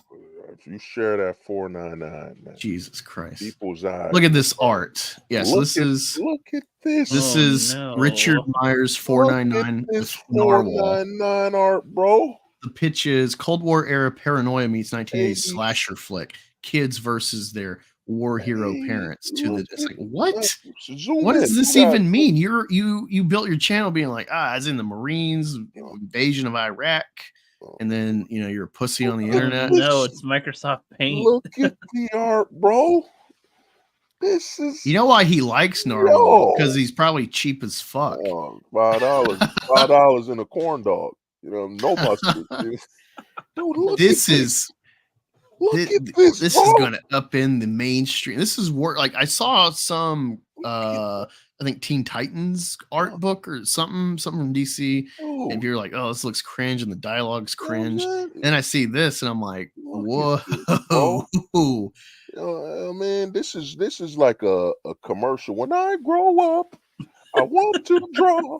Crayola commercial. I want to draw. Look at dude. Christ. What the fuck is that, bro? This is created by Narzak, Narwhal plus Zach, a true artistic pairing, each contributing creatively 100% to the book. Look at this. Oh, man. Would you even be proud if you're they say he's a commie for sure. With this art, you're the fucking commie. Man. What's the background here? What's the shirts? What's the detail on the faces? Dude. No, there's another one he did. There's a 499 and then the other one, and you're like, this is the same Zach who cried and bitched about Marvel. Look at the artwork. They're killing the industry. Yeah, there it is. Is this you? Click on that. Your eyes. If you got a kid, you got it says an immortal deals with cancel culture. Please cancel this dog I thought shit. you were going to say an immortal deals with cancer or something. Look at this, bro. It is cancer for eternity. or Look at something. this. The proportions. Look at the hands. It's not even finished. This looks like a silly vignette show from like Adult Swim that Yeah. like they're running tight on a budget. They have a week. They have 5 days to make it. or Yo, something. you remember Adult Swim? What was that show with the rat? Like it was a horrifically drawn show with a rat. Look at his arms when he's talking to the phone. What the fuck is that? What the- Look at that fin on his arm. What the hell is yo? You know what I mean? Like, yo, look at this, man. This is gonna beat Marvel and dude, all this parallel universe crap, parallel. And one thing I tell people, how you knew it was a grift is so you don't want to be the golden age. You don't want to be the diamond. You want to be the iron age. So you want to go further down. You know, look at this. Wait, so hold on. How much did this make? Made like 40,000. His numbers have been dropping because the quality, the grift. How much did this first comic make? Like 600,000, I want to say 500,000. Jawbreakers. Let's go back. Look at that art, man. You know Let me try to find Jawbreaker. It's like if my son put that on the fridge, I'd say you don't want to end up in an orphanage. You better draw better. So you can draw that, but don't try to sell that to people and rip them off. Look. I don't see where the first Jawbreakers is. Oh, it on was here. you get there. No, that I think the way they organize the campaigns is weird. I think you gotta scroll all the way to the bottom or something. You know what I mean? To see the first Jawbreakers or something. You know what I mean? But Jawbreakers already the art. Oh, this is a remastered. Let me see. Remaster. How you do remaster book? That was I don't know, man. You know what I mean? The first one made 400,000. The grift is strong, man. Now he's down to 40K on books. I saw one. I think he only made like 10K or 20K. Well, it doesn't he like do like 4 a year or something or more in a year? The books ain't even released. Some are late, like some are 6 months, a year. You know what I'm saying? One thing I've noticed about a lot of these guys, they use the Jesus method. You gotta wait for it to arrive. You gotta wait for Jesus to return. How many people been waiting on Jesus? Man? Yo, he coming. You know what I'm saying? Yeah. Yo, did Jesus? Well, it's like EVS is late sometimes, but he does deliver his stuff. Like, and when he does, they are, for the most part, really good when they arrive. Yeah, here's one he did called Mind Your Own Business. An unfunny TikTok community helps a shoplifter finance his roommate's trip to Russia invaded Ukraine. Exactly. Made $28,000. The grift ride, the coaster, the grift roller coaster is going downhill. It's going all the way down, and you know what I'm saying. You know what's sad about you know what happens? The zombie channel, where you're like, you know, you were at the top of YouTube, and now it's just your channel, and you're just there. You know, you peaked like 4 or 6 years ago, and you just exist now.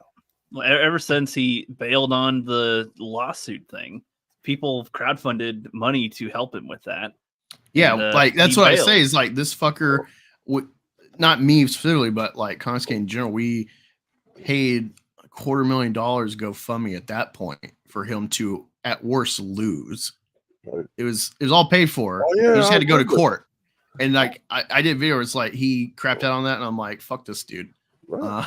I will never. If I said in my video, it's like if people send me his shit, they want me to review, like I guess I will, but I will not pay for it. I ask everyone to not back this guy. He's like the one guy I'll be like, yeah, cancel this dude. Fuck him. He's a grifter. He's a charlatan. He made his whole thing calling Heather Antos a cum dumpster and being hard, being this Marine. And but why would the internet hurts? Yeah, but dude, why would you? Oh yeah, Heather Antos, that's the real woman one, right? You know what I'm saying? That's the real broad. That's not the. That's not cool. fake I'm trying to think who the artist is for this. The art is good on that, but Renzo Rodriguez. He draws really good shit. Yeah. But here's my thing: was Mark Wade? Do we need to apologize? Was Mark Wade trying to save us? Yo, if you look at the 499, was Mark Wade? Does the whole comic gate and all these people owe Mark Wade an apology? Like, it's kind of like Hitler. It's kind of like Hitler. It's like you look at Gaza now. It's like maybe he was right. Oh, man. Are we the baddies? Like, You know what I mean? Mark Wade was Mark Wade Warshak, and we just didn't accept his methods. But Mark Wade was trying to warn us about Zach, because yeah, if Mark Wade would have won and Zach never. my eyes. He says, my eyes. Hey, Look at those 499. fucking comics. Think about it. Mark Wade Whatever would've won. Cass says, it was colorful. ... And what's up, Tim, in the chat? What's up? No, do not let Disney. You gotta take what they give you and review it accordingly. When they do bad shit, we gotta like fucking rub their nose in it, incessantly, undying. But when you have like Mando 1 and 2, I would even say Mando 3 with like the Doctor, that whole plot's like really good meat for the Star Wars universe to like build and grow.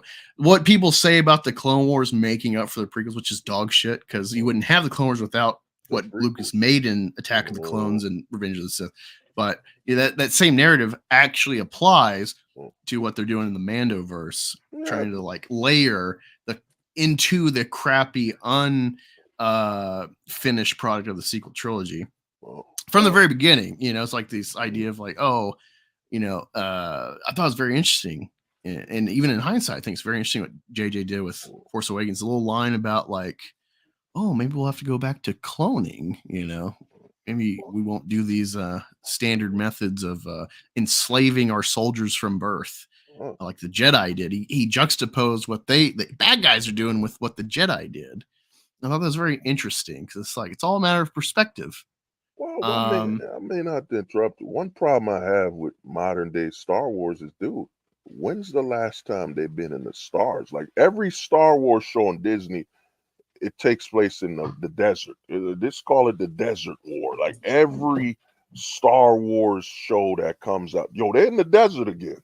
And it's called the bland universe is what they're stuck in. They just keep on going from one. Yeah, this is what happens when fanboys make it and they're not like a step back. Like it's very clear Sam Raimi, like the more I learn about Spider-Man, it's very clear Sam Raimi is a Spider-Man fanboy, but he also is a creative and not just trying to mimic what he saw. He's like coalescing the history of Spider-Man that he adores into a concise trilogy. Well, it's supposed to be quadrilogy, but concise trilogy that gets the essence. Just like the Dark Knight trilogy, it may not be your Batman, may not have like the right tone for you or delivery, but the Dark Knight trilogy is a amalgamation of like what is the essence and the meaning of Batman, and that's why it's iconic and it will stand the test of time, even though the first movie is very different from the second two.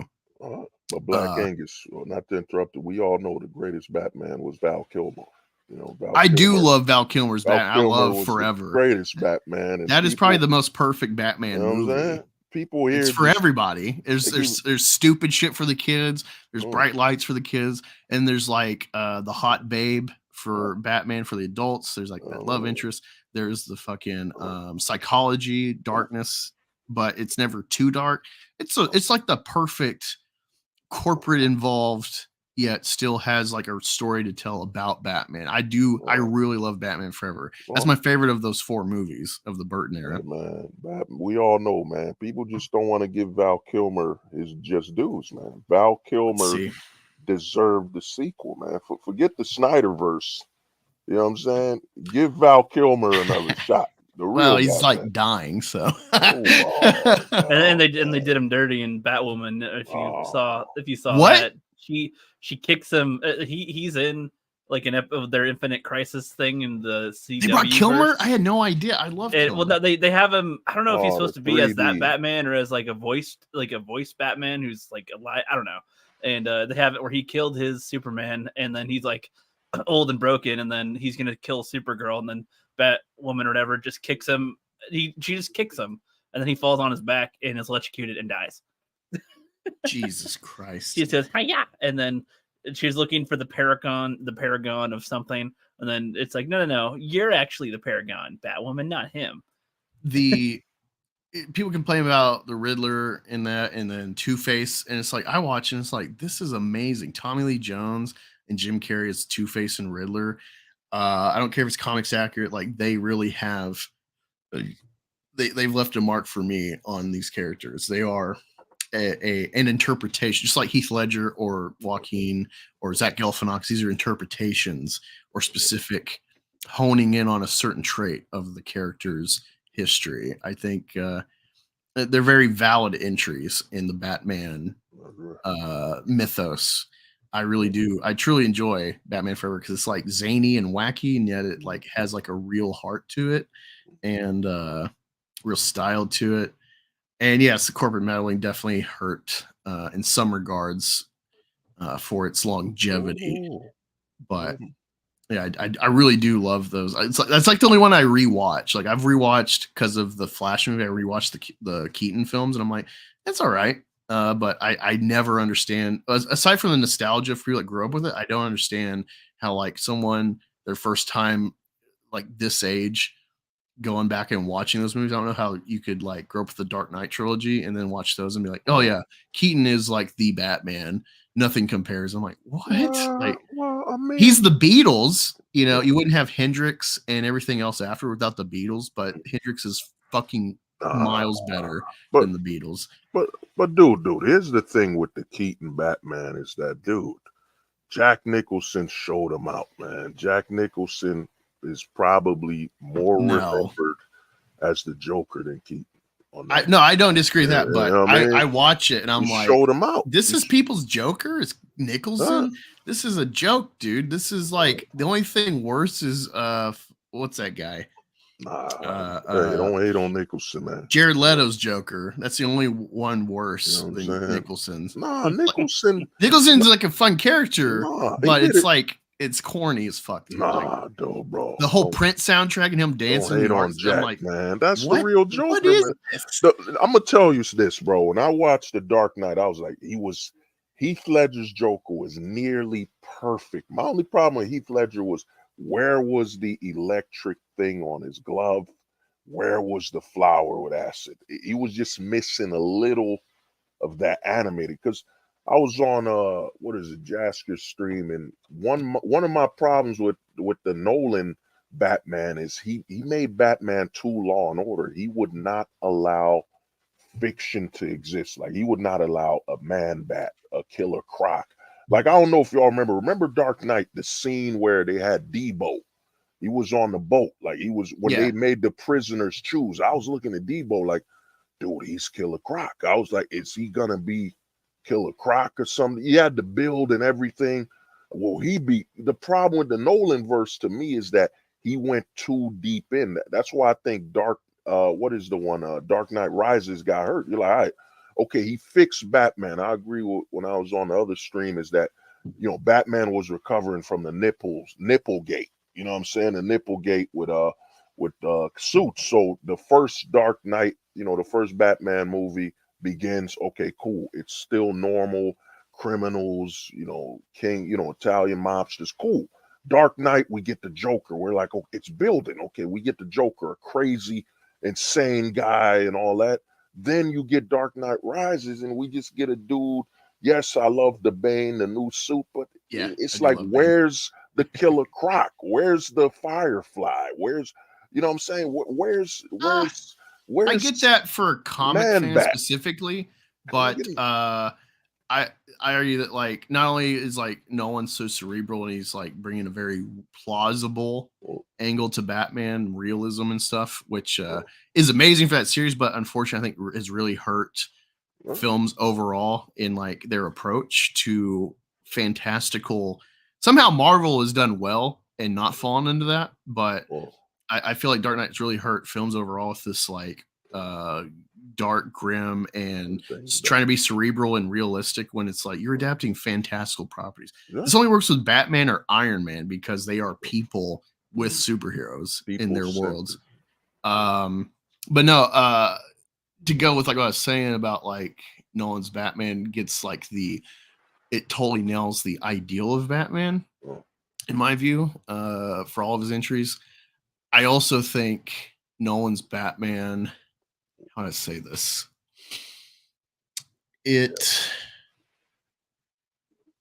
Be careful. with the end of it, when you get the full trilogy, Dark Knight Rises and facing Bane, it's all about Batman's hubris that Alfred was warning about for this whole time, and it comes up to him with a guy like Bane. They're equals, but Bane, works for this great mission of destabilization, and Batman has his rules, and thus he's kept himself cloistered, hoarded all of his stuff because he's got a Jesus complex, and so Bane makes him suffer for that. That's like his Achilles heel is everything that makes Batman is also undoes him, and so he learns through it. And so it's all about the noble lie of Plato and the Republic. Like that's what Nolan is really professing through Batman is like the need of the noble lie to maintain order. But dude, you're missing something. In all honesty, if you look at Bane, he's basically Bin Laden on steroids. You know what I'm saying? He was super Bin Laden. You know what I'm saying? Yeah. He's on the plane. My favorite scene in that whole movie when I was in theaters when he told the guy we're gonna need a body in the plane, and he just sat. I was like, oh, this is they expect one of us in the wreckage, brother. Yes, they respect one of us. And I was like, oh man, he stayed, bro. I love those movies because there's so many times. All the times I've watched these movies, there's still stuff I pick up years later I never did. Like for one, me and Rookie, we were talking about it, and one of like the subconscious thematic elements of the Dark Knight, why I always loved it, is like I always interpreted it as when they go to save Harvey and Rachel, that Batman lied and is actually chose to save Harvey over his love of Rachel. And then Ricky's like, no, Joker tricked him. He lied where they were. And so Batman got duped. He was completely selfish. I'm like, oh, fuck, that totally changes my perception of him in this movie. And so it's like, oh man, he went total selfish and suffers for it. And it's like that. It's like amazing. So in The Dark Knight Rises, it took me a long time to pick up the humor of Bane, his sly dad humor, where he's like, it'll be extremely painful for you. Hilarious. Or he's probably wondering why you'd shoot a man when you throw him from a plane. He's so funny, and then he's like killing people in Wall Street, and then he grabs his helmet back from the guy that's been holding it in terror, and he's like, thank you. It's like he's kind of like Thanos. He's not working on the parameters of like, I like killing people. It's all practical to him. It's all so he's kind of like Vader, at least in his quips. Yeah, he's like Vader with his quips, but he's also like Thanos, where it's like you watch the Thanos saga up until the last film where he's like, because I fully understand that I cannot just do this as a half measure, I have to just restart this whole thing from scratch and make people work under like this prison of my control. I am God with these stones. That's the one time where he's like, I'm going to enjoy this. People think that's like him changing. It's like, no, it's like the same person has now got full perspective from knowledge. But the whole series, it's like he kills Loki. It's not personal. It's like this guy tried to kill me, and so now I will kill him. Iron Man, I've just been like holding back, and then he tries to stab me, so I turn it back on him. And even after that, he's like, I hope they remember you because like you, this human, went toe to toe with me. Like, I hope they know what you did. We went toe to toe with our I love Thanos for that. Like, that's why Thanos is so interesting. Most people are like, "Oh, it's so cool because it's a big purple guy taking on everybody we've been following for 10 years." It's like that. Yeah, that is cool. But like, he's actually cool because all these like subconscious thematic elements to him. He is Anton Chigurh. He is with all these messianic superheroes. What they're supposed to be messianic. Supposed to be heroes that will do anything, including die for the cause. They're all trying to cheat death. Thanos is the only guy willing to like, I assume when he snaps the gauntlet that he himself is in the mix of the 50-50 fraction of death, that he might himself be exposed to his snap. and he's content with that. Well, man, Especially when he destroys the stones afterward. Like, he is completely religiously devoted to his cause versus the superheroes are taking half measures. Or They you won't saying- sacrifice Vision. They won't, they won't let people die or whatever. They're trying to maintain without any sacrifice. And then in game, Black Widow bites the bullet. Well, Iron Man bites the bullet. Not to interrupt, I say this, bro. To me, I didn't like Endgame because to me, I saw the destruction, man. Why would Black Widow die instead of Hawkeye, who was going on a murder streak? You know what I'm saying? They killed because he has to be redeemed. Black Widow's already been redeemed. Hit me out, bro. This is, you've seen the Manosphere stuff. I think Endgame was the dominoes were falling. Black Widow had to die because she was too sexual and too feminine. You know what I'm saying? The old school, the true femininity people watching. Then they pussified the Hulk by having Ant-Man, who's built like a Starbucks barista, saving him. You know what I'm saying? No, they literally then, after that, they nerfed Hulk. I will totally agree on the Hulk thing. They never gave us a good conclusion with Hulk for that saga. But notice this, bro. The thing is, what did Ant-Man do? He punched a big monster like Hulk. They were sending messages. All Endgame literally told you the next saga of Marvel, especially when the Hulk was on Earth for 5 years and he didn't tap Black Widow once. He was on Earth as Professor Hulk. He could control himself, and he didn't sleep with Black Widow once in 5 years.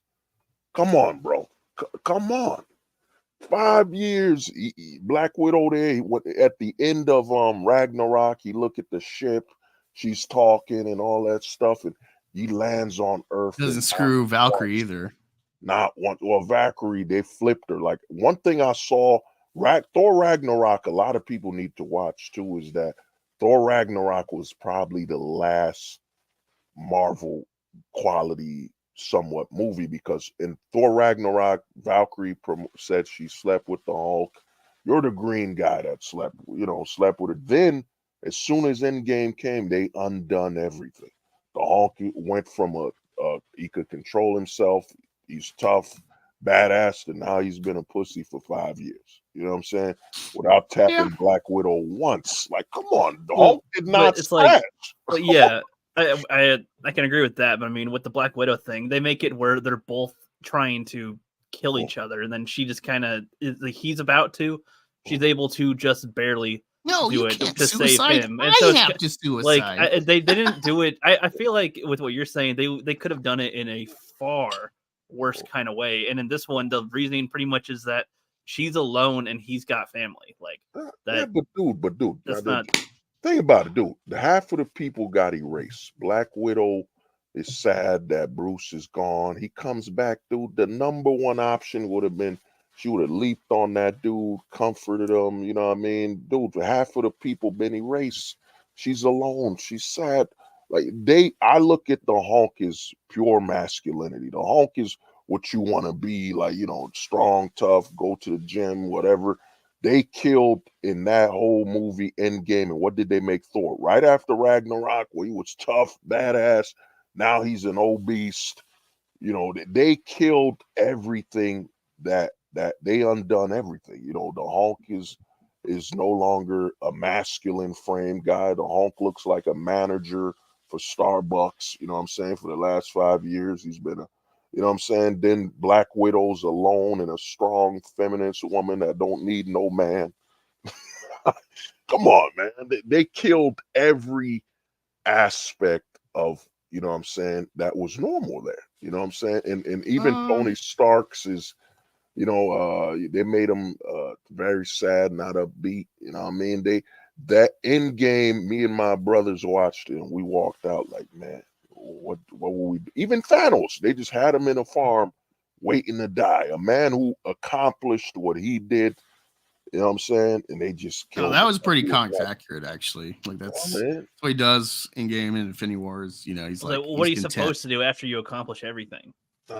He has been trying to do this for how many hundreds of years, planet to planet, and then he finally gets And the then he stones. came up with a way to does prevent it. them from being able to do it, as far as they can tell within the universe. And so if he died, it's whatever, they can't undo it. Well, nah, He's dude. completely content. And yeah, that's like the comics. Like, you know, once he does his thing, he's just piecing out on his farm. Nah, he chilling, but the way they killed him, no fight in him. It's like you win the Super Bowl and like, oh, everything I wanted to accomplish was I'm done. No, hey, that's funny you say that about Super Bowl because Brett Favre, I watched his one of his documentaries, might have been about Super Bowl, was it 35 when they beat the Patriots, but he had a very strange perception that like really sticks to me of like the complexity of people, especially in the sport of football. He really stands out because like he said, like, I'm very glad I don't have sons because they'd be in my shadow. They'd always have to be living up to my name.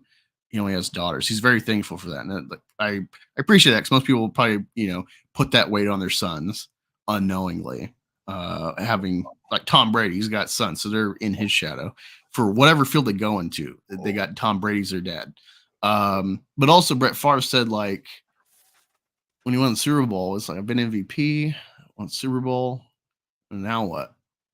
So it's like he just kept going for like 20 years before he almost won the Super Bowl again with the Packers in 2007 when they lost the Giants. He just like, it seems like he might have just been like coasting through life, just playing the game. Like, I'm good, but like, whatever. It's very strange because like so many people like would love to be in that position and like sacrifice their whole lives, never get there. And then he's like hitting it, 4 years in the league, wins the Super Bowl, is an MVP. And he's just like, all right, like, what do I do now? Like, kind of done everything. Hey, Rob Favre. I mean, Favre sees the NFL didn't respect.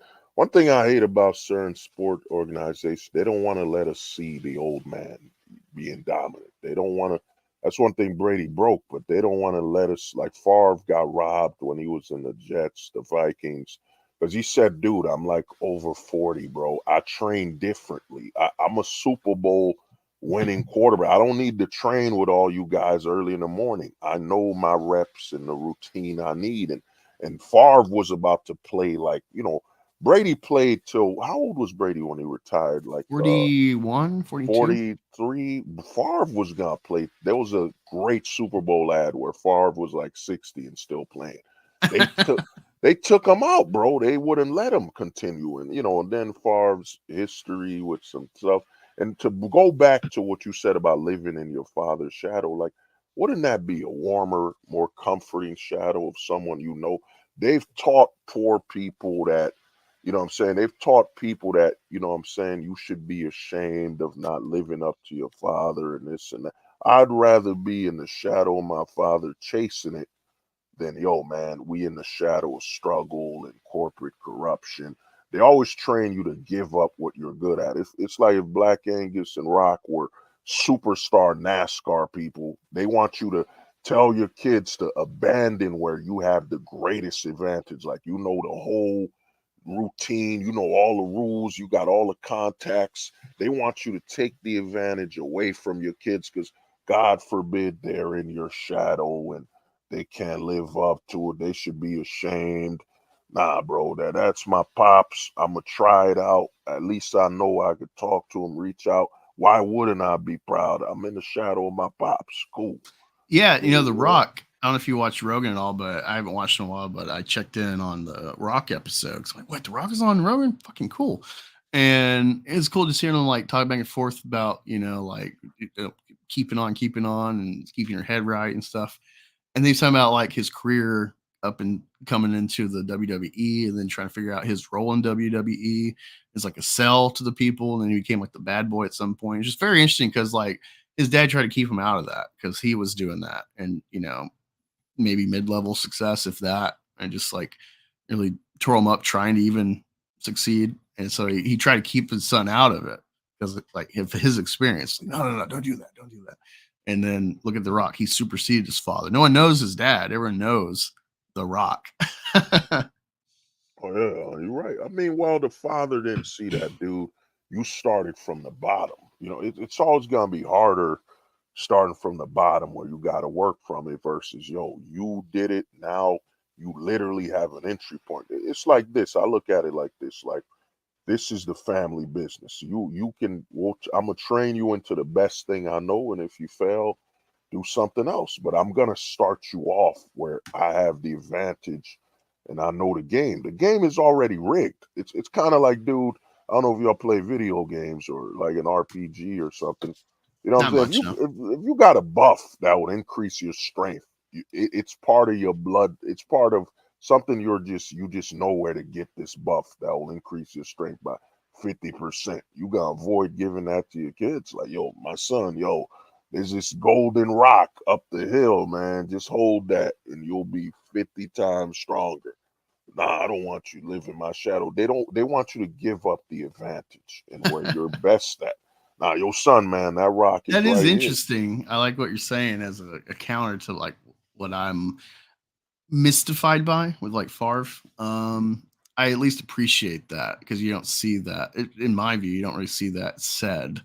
I really appreciate that perspective that Favre has probably said about like, what do I do now? Like, I'm just whatever. Yeah.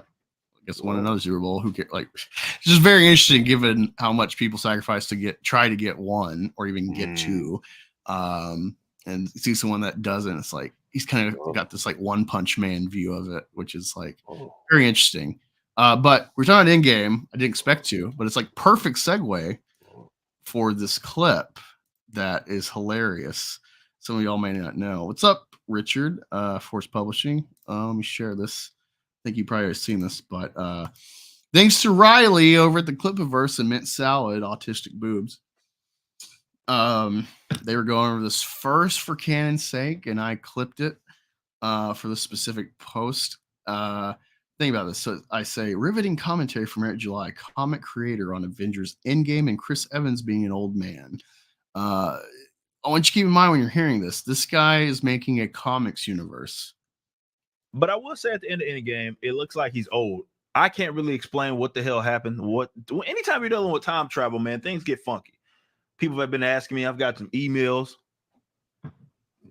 Hey, man, I didn't really understand the end. Well, welcome to the club, partner. I didn't understand it as well. There's other people that I'm sure have done videos trying to express what's happened. But me personally, that's just not. I can't give you the real in that regards because I don't really understand. At least appearing to me, it looks like Chris Evans is sort of segue. He's not gonna have this role. I could be completely wrong because I could be completely misinterpreting what happened at the end. But it looks like he's sort of phasing out along with, of course, Iron Man. There's also no more Black Widow. But he went back in time and stayed back in things time. Get funky. You can't really explain it. People show up again and again and again. There's difference between a death, and a comic book death. Wow. So yeah, think about that when he's like, we ain't doing time travel, we ain't doing retcons, it's all one con. It's like, this is why, because he cannot put his, okay, so first off, Terminator, Back to the Future, Endgame, time travel's stupid. It doesn't actually make sense. You can't do it. It doesn't make sense. But I think Endgame is probably the best time travel movie. And it's very clear. Hey, sir, you don't disrespect Back to the Future like that, man. Sir, you apologize. No, I love those movies, but you apologize right now to the American people listening. I will apologize to the Association of Parkinson's disease. Disrespect Back to the Future like that, sir. That's un-American. You know what I'm saying? But I have to interrupt you. The thing is, it goes further with the destruction. Is that Captain America represented the conservative, all American man, whatever. And before they booted him, they had that's America's ass. And you know what I'm saying? They little pussyfied him a little. That's America's ass. And even the aging thing, dude, he's Captain America. He's got a super soldier serum.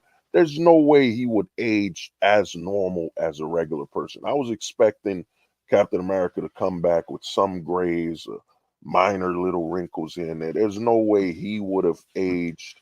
Well, normally. I mean, do you know how far he went back, though?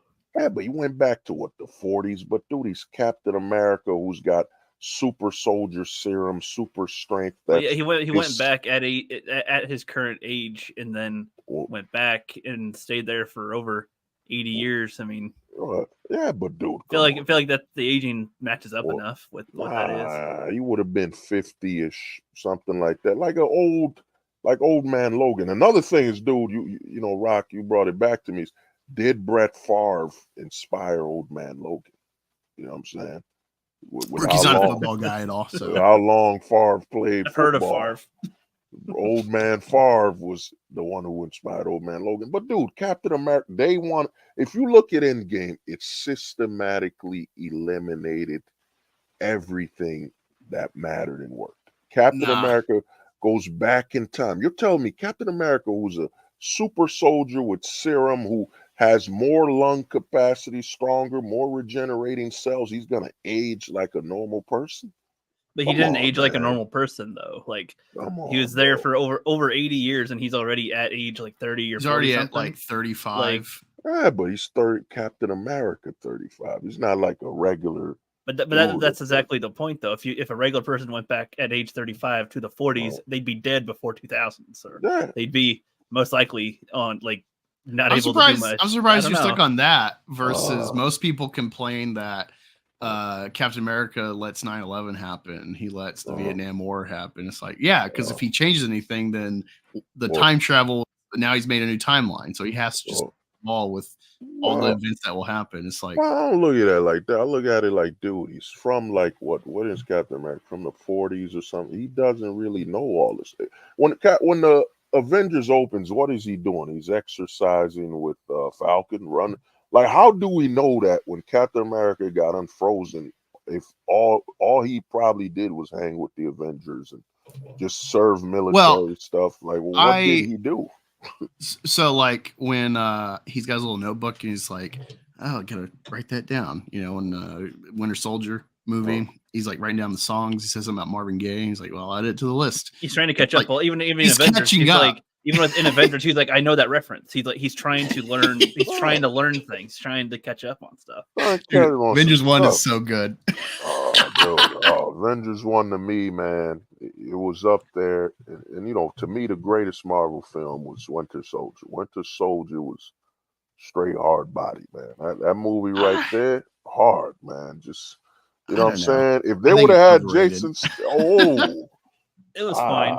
Black it was Angus, okay. It's good, but I think it's kind of silly, like the whole the blasphemy, man. The doctor, Hydra guy in the computer, and I'm just like, okay. They've got a lot of good elements, but then they also do things that don't make any sense. Man. Like, better yet, the Honest trailer where it's like, with like they mentioned for like the Avengers movies, like when this and that happens in like this solo character film, the Avengers didn't assemble. When Captain America uncovers Hydra trying to kill hundreds of millions of people around the world with like their re-upping of like essentially a Nazi fascist regime in the shell of an American intelligence agency, the Avengers didn't assemble. Like it's in the context of the world. A simpler one is in Winter Soldier. I was gonna say with Nick Fury. I like how his car is like a tank, and they're trying really hard to get him, and they have to have Winter Soldier get him, but he just like lightsabers under the ground, and then the Winter Soldier's like, well, guess he's gone. When it's like an injured, he could have chased him. He's hurt. He just go under the hole and get him, but he's like, oh, I guess I lost him. It's like, there's a lot of things like plot that. convenience. In the elevator fight scene, there's a guy just standing there as he's just flailing around. I don't know. There's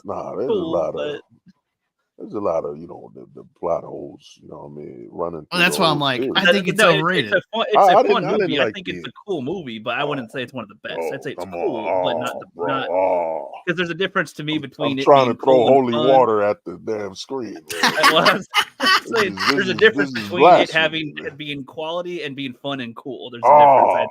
Rock, man, we got because that's what plot holes are. That's what the point is, right? Like, is it structured? Because you can have fun doing something, but it doesn't mean it makes sense. There's two differences. I have a family. Stop hurting me, man. I have a family. Dropping bombs. I'm sorry. Come on, dude. Come on. I mean, that's why for me, Endgame's not that great because of a lot of different things like that. But I don't know. Endgame's like, honestly, for me, I mean, like comic, whatever. It's just like given the full scope of what Endgame is in film history, I think it's probably the best film ever for all the things it has to juggle. The corporation that owns it, the oversight, all the like family rating stuff, trying to hit every demographic, pleasing them, managing 20 plus main characters, intertwining them, just the culmination of a decade-long story in film. It's like no plot. It's like no, it's messy, but I'd probably give it like a 9.7 or 8. That's like my highest rating ever. It could always be better. I don't know what could be better, but for what it is, Winter Soldier. I think it's like arguably the best film ever made. Sorry, man. I'm gonna need to, you know what I'm saying? I was talking to somebody like, yo, man, do they have like how we can order an Uber or something, and we order a priest, you know what I'm saying? Because y'all need to be exercised, need a quick man. cleansing, drive-by cleansing. Y'all need to a priest and 4 boys playing a board game. Y'all need to be exercised. You wilding out. You need to be exercised, man. Bring the priest to your house, man. Hey, you don't know me, dude. I was just telling Rookie, like when I grew up, like I don't know why I was never told this, but like I used to be Catholic, and instead of just like hiding my face behind the screen, be like, "Bless me, Father, sin, I did this and that," I would like go in the other side and like sit across from the priest and look him in the face, be like, "Yeah, I'm 16 and like I jack off a lot and I do this and that, like the sins of the time, because I'm trying to like change." And so it's like part of that is embracing the shame. And so when you're like, "Oh, let's get a priest," like, "Oh man, you don't know, dude. Priest is gonna give up with me." The priest was like, "Black Angus, my son, make sure to wash the sheets." Yeah, we got Taser Man in the chat. Yeah, wash the sheets. It is not good that the Lord sees you done that, and you do not wash the sheets. It's okay if you don't wash your hands. You wash the sheets. I mean, to me, man, I look at it as, the Marvel thing. I looked at Infinity War when the Hulk didn't fight because he said there are so many, what they call that Easter eggs of showing you the Marvels now. It's like, dude, the Hulk would not want to fight because Banner hurt my feeling. This is the same Hulk that would not let him blow off his own head with a gun, and he's not gonna fight now. Yo, man, the amount of pain, man. When I saw Thanos just spank the Hulk and the Hulk ain't want to run it back. This is the Hulk, man. You know what I'm saying? No. The pain. The whole point of that is like you've seen what the Hulk can do in this series, and then it's like, all right, now he meets Thanos, and Thanos puts him on the ground in 30 seconds. This is the ultimate foe. Dude, the Hulk. That's the whole point of that. No, I get that, but the Hulk will fight. Dude, the Hulk does not. Yeah, but I mean, I think it's more interesting if he is a bit of an arc, but one that should have been resolved in that movie, not like him. Should have been resolved in Endgame. They should have had another matchup where he's not like forever a bitch afterward. That's where they messed up. I think that would have been just fine as it was. The Hulk, man. It brought. That's one of my favorite characters in Marvel. I've always, I don't know. Well, y'all never. I don't think y'all ever watch. When you get a chance, watch the opening for the Hulk animated series, dude. It is, dude, bombs, tanks, dude, hundreds. The Hulk just, yelling and screaming, like hundreds of tanks coming after him. And you're like, dude, they bitchified the Hulk in Infinity War. And I was like, oh, man. Well, it's like I could have it be where he's always a rampaging monster, but then he gets spanked once, and then it's like, okay, before he goes ramming in again, he's got to, I don't know, get a little kind of come to terms. He's got to come to terms with, okay, I'm not just gonna, I can't, if I fight him next time, I can't just get my ass spanked again. I gotta figure out what I'm gonna do a little. The Hulk's always worked being he's always worked as being a mindless monster smashing, and then he meets a guy that like, that like means nothing to me.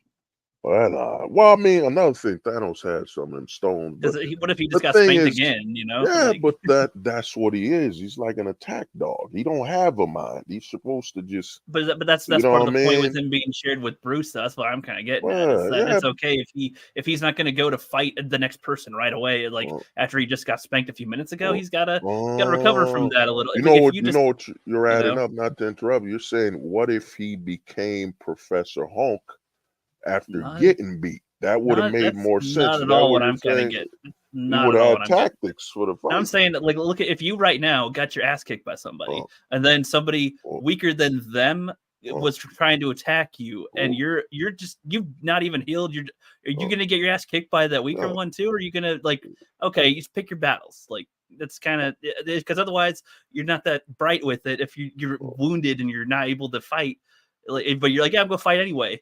Like, Yeah. I don't know. It But you're depends. not. But I'm not a raging monster that heals and gets angry and But he stronger. shares it. But he I'm shares not the mind supposed. with him. Is No, what he the don't whole share. point He is. don't share with Banner, man. That's when they In merge. Ragnarok, they confirmed that they do at the Yeah, end. yeah. They were doing a I have it, now I have it, and at the end of Uh, it, they were Yeah, starting he's like, to I've been stuck flip against this back for to it. 2 years. oh yeah, no, yeah. They do fight for the brain, for the So when we to get to the run it. beginning of Infinity War, that's continuing Uh, right after Ragnarok, and they're kind of uh, in this stage where they are kind of sharing it, and they're, it uh, seems like they're more interactive talking with each other. mm, It's a character thing. Even if he's a monster, he still shares it with Bruce, no matter if he's a monster. That's uh, like the fact there. So well, I Well, don't know.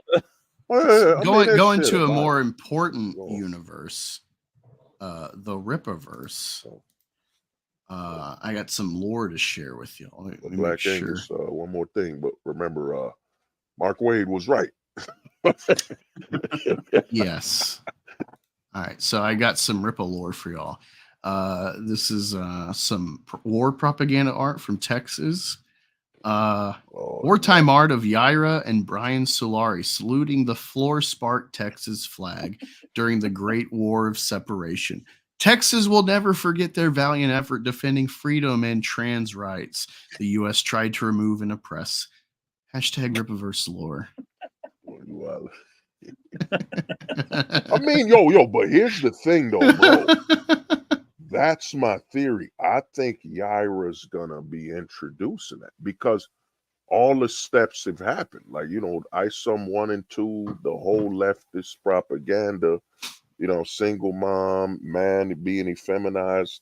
I think Yaira's gonna probably, it's either gonna be Yaira or that Gooding. Someone's gotta introduce the closet or the rainbow. One of them's gotta introduce it eventually. Because Eric to me is just playing a role. The whole, SP Aladocious, and Cap. SP Aladocious and Cap fix the roads, whatever. Dude, it's all an act. Eric is I wish I saved that clip. It's like, fuck them motherfucking roads. Because like that's always their meme about people saying like, who's gonna fix the roads if everything's just anarcho-capitalist? Yeah, but why is he driving on the roads? You know what I'm saying? They don't. Yeah, no. I've said this about the Eric July ANCAP bullshit, which I said before any of this Rippaverse shit is like the ANCAP shit is just like the commie utopia. It's a child's political dream, fantasy. Because I would say it's worse though, because the commie on paper, you can implement that government and like start it. Usually it can work like on Last of Us. It can work on a tribal level probably. But even that, you have like people getting more power than others. And it always falls that. But like it can work better than this anarcho-capitalist libertarian bullshit because you need a government. As soon as you have two people, if you want indiscriminate, blind justice, you need a third person to litigate. I mean, you brought up something. I always tell people, dude, when we right now are an example of government. A government is nothing more than men setting some rules and boundaries of how we interact with each other. That's a governing body. That's really what it usually becomes. Like there will always to add to that is it's really funny to me because a lot of these like Don't Tread on Me libertarians also are like clinging to their Bibles. They're Christian. And it's like, do you not realize like God's chosen people in the Old Testament, like they were theocratic, and so it was like a collective of rabbis of the priests of Israel that were dictating most of Israeli history until the kings, you know, of Saul and David and Solomon, when they went secular and monarchic instead of theocratic. But it's like, yeah, like even in your Bible, you're clinging to as like a sort of justice for like your perspective. It doesn't work because your own book goes against this political philosophy. It's just funny when you start picking it apart. It's like, this is stupid, because they work like Tolkien, where Tolkien is like this educated anarchist, where he believes like men can just work without government because we're like creatures of God. And it's like, no, dude, like it doesn't work like that. Especially if you respect people that don't want to be under God. Well, I mean, you brought up the Bible. One thing I've noticed, you want to know the ultimate hypocrisy of religion is that, you know, let's say, I remember when I was little, I played Mortal Kombat. I played Mortal Kombat when I was like 7 or 8 years old, whatever. And people in the churches will say, oh, God, you're too young for that. Was I old enough to, at the age of 4 to 5, to hear, you know what, the gates of hell would open. These skeletons will be riding a horse. They will strangle and kill all that do not serve the Lord. And so you're going to tell me that I shouldn't play Mortal Kombat when the Bible literally shows you Mortal Kombat. You know? Mortal Kombat! Oh, dude, there was a funny TikTok I saw of Mortal Kombat. I'll have to find that.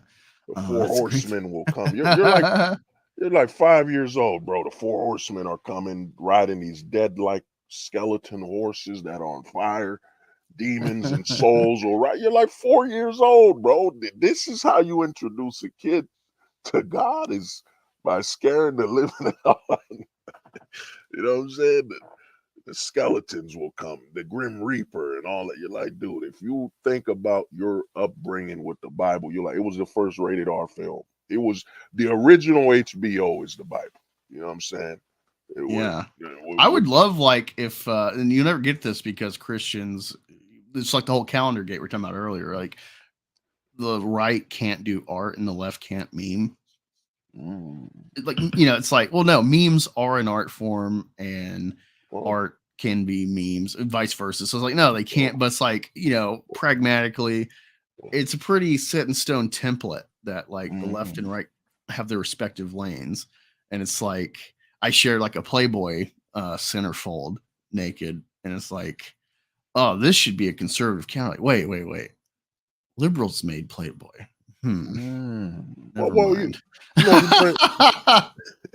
You bring up memeing as that dude. When I saw memes, I was like, dude, it's like the caveman paintings. Because you look at memeing, it's like where you just talk through art and all that. You're like, dude, if you look at the cavemen, they just showed how they hunted and certain illustrations, and you got it. There wasn't no written script of, well, here's how we hunted the bison with artwork and no written words. No, they just painted it. The memes are returning us back to, kind of how art was utilized by the caveman. Well, I would say if you're trying to just generalize all of history within our idea of conservative and liberal in today's age, with this argument, people will try to rope in like cathedrals and argue that this was like right politically as works of art, which they are works of art. And it's like, well, I would, if I'm going to be more detailed and amend that generalized statement, the right can do art when it is authoritative in the confines of their religion. They can do great works of art revering their dogma. You see it in the Islamic countries. They don't do human art because humans are in the image of Allah, and you don't make pictures of Allah or Muhammad or people. But they have gorgeous mosques. They have some great artwork. They've had an effect on the astronomy and the sciences in the Middle Ages, the Golden Age of Islam. All the great cathedrals of like the Catholic era of control in Europe. But what's like a great work of art that the right makes? Daily Wire can be doing it right now, but look what they did. They did like a school shooter movie where a woman beats these school shooters with guns, and then Whoa, a girl. Terror on the Prairie, which is a Western, which Japanese people make Westerns, and they don't really have any history with our culture of Westerns. And then they did Lady Ballers, which is like 20 years late. Like the right can't make art, but then the left can't be practical. Like you don't want the left making energy companies or construction companies or house building companies, you know? So it's like each has their respective lanes. We need both. As much as we hate control of either side, we need them both for different things. And I think that's what people are missing. Well, I mean, they've manipulated. I look at it, the problem we have now, and it's what's destroying the country, is that we're playing a game of tug of war. You know what I'm saying? It's about choosing left or right rather than, dude, we're Americans. Who's gonna have the better idea for America? Like you'll hear the left saying, well, you know, I want what's best because I'm the left. I want what's best because I'm the right. Dude, what happened to you want what's best because you want what's best for your fellow American? You know what I'm saying? It's so obsessive to play that game of left. Well, we need right, a civil war. like, right. Rome had what, like 5 of them? Yeah, but you gotta remember, Rome didn't have the button. You know what I'm saying? The button that could end it all. You know what I'm saying? No one's going to use the button. Well, the button's there. You know, I don't. We did the button twice in Japan, and it's like, and it brought out Godzilla. It's like that war game, whatever the Matthew Broderick movie, like self-assured destruction. No one's going to push the button. Terrorists might. Like we've created this weapon. A terrorist would use it, but an actual government that has like goals and a hope of longevity, no one's pushing that button. Wow, dude, I just realized what you're sharing now. Ask me about your Yaira. Look at what I've been saying. It's a leftist. Dude, they're advertising. Dude, I'm telling Eric he's made enough money. He's made enough money to show his true intent. I don't believe money changes people. I think money allows you to afford to be who you are without consequence. Like before you have the money, you got to play certain roles. You got to blend in. You got to move a certain way. You know, keep people to validate you. But once Eric got the money, look at this, dude. Look at the ad. These are the Saska twins that were in Feminist Frequency. Why didn't he hire somebody else? You know, this is all showing you what he truly is, man. When Yaira comes out, a part of me thinks it might be a super feministic I forget the Ephialidocious, whatever. Dude, it's coming, bro. I think if Yaira doesn't introduce the rainbow into the Isomer, it's about to be super feministic, man. You know what I'm saying? Because Yaira's already beaten Isom. You know what I'm saying? She got him on his knees. Then she punched him so hard he had to go to the hospital. And Isom won. Like, she gave him a concussion. Argue. And we still don't know his powers. Maybe Isom's power has always been to be feminized. The one thing he can't do is fly. Is be a man. Hey, man. There's something else I saw. Wow. Oh, well, yeah, I just gotta share this. But another thing, bro, look at the reaction. They only got 41 shares, 37 comments. The numbers do not add up to their following. And wasn't the theory that before oh wow, that looks pretty cool. But is that AI? Zoom in on that. That looks pretty good. I would have to look at it closely. I don't know. You know what I mean? But that looks good. But will that even be close in the book? You've seen this play before. Fool me once, fool me once, Eric, on you. Look at this trash art. Oh, look at that. Oh, man. Well, why does Yaira look like manly? You know what I'm saying? the chest. because she's a trans woman. Yeah, the chest isn't popping. I'm telling you, man, I'm hijacking this character. She is trans, protect the trans kids. You know, I'm just going to parrot like shit they've said through their career. There was this interesting article I found. Wow. I don't know. I might have sent it to myself. It was very interesting. 23 hours, not one comment, one like, and note to Saskia. Didn't they say like before Elon bought Twitter, there was this whole buy the follower, buy this and buy that. The engagement doesn't add up. You know what I'm saying? Look at what is that post was 23 hours ago. The engagement doesn't look right. You know, the numbers aren't adding up with these. They bought this like I did Jawbreakers. They bought it as a like ISOM didn't have to be good at all. It's dog shit. It's a political statement. There's so many people in comments like, I don't read comics, but I backed ISOM. And he looks at that as a win, but it's like people that read comics don't buy this shit. Well, I mean, he sold. The thing is this, I was expecting it to be, you know, like it was supposed to be as bad. He would learn. Because I remember I spoke to Eric earlier. I was commenting. I'm like, dude, you need editors. Then he said, I got 2 editors. I didn't know what I know now, where it's his rock band mates. People that, you know what I mean? The backwoods. That people that don't write comics are editing comics. That's why Chuck Dixon, you know what I'm saying? And I think when I saw your video and you were like, yo, man, they're writing whatever Eric tells them. You know what I'm saying? So it's kind of like, dude, there's no rules for quality. There is no quality control when. Oh, dude. If you look at, I had that one video where I'm like the ill-advised tweet, and it's my back and forth with Eric. And he's like, I was like going in depth because I'm reading Spawn, and the first 4 issues, you don't understand the scope of Spawn's powers. You start to. And by the end of the 4 issues, you understand that this counter you're seeing is like the more you use your power, the closer you are to like sealing your fate as a hell spawn that will work for Mabolja in the great war of evil of heaven and hell or whatever. Wow.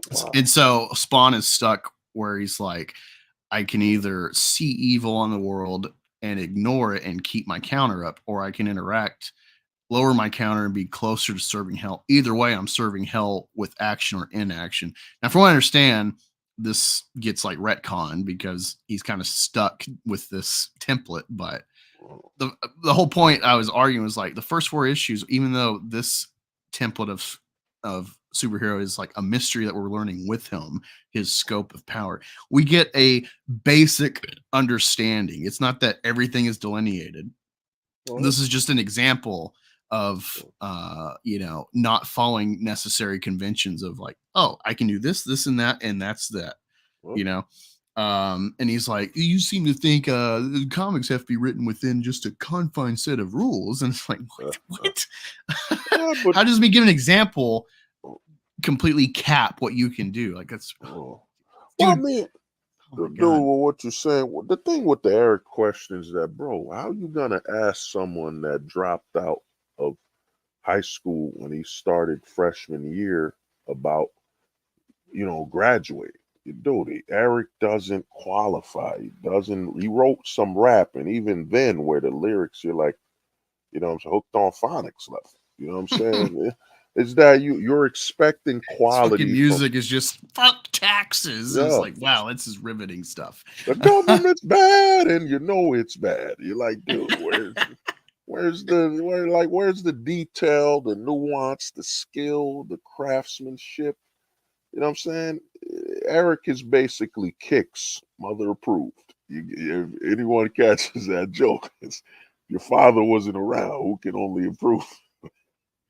You know what I mean? But it's done, man. I think when the Yaira is released, someone has found this and trolling them.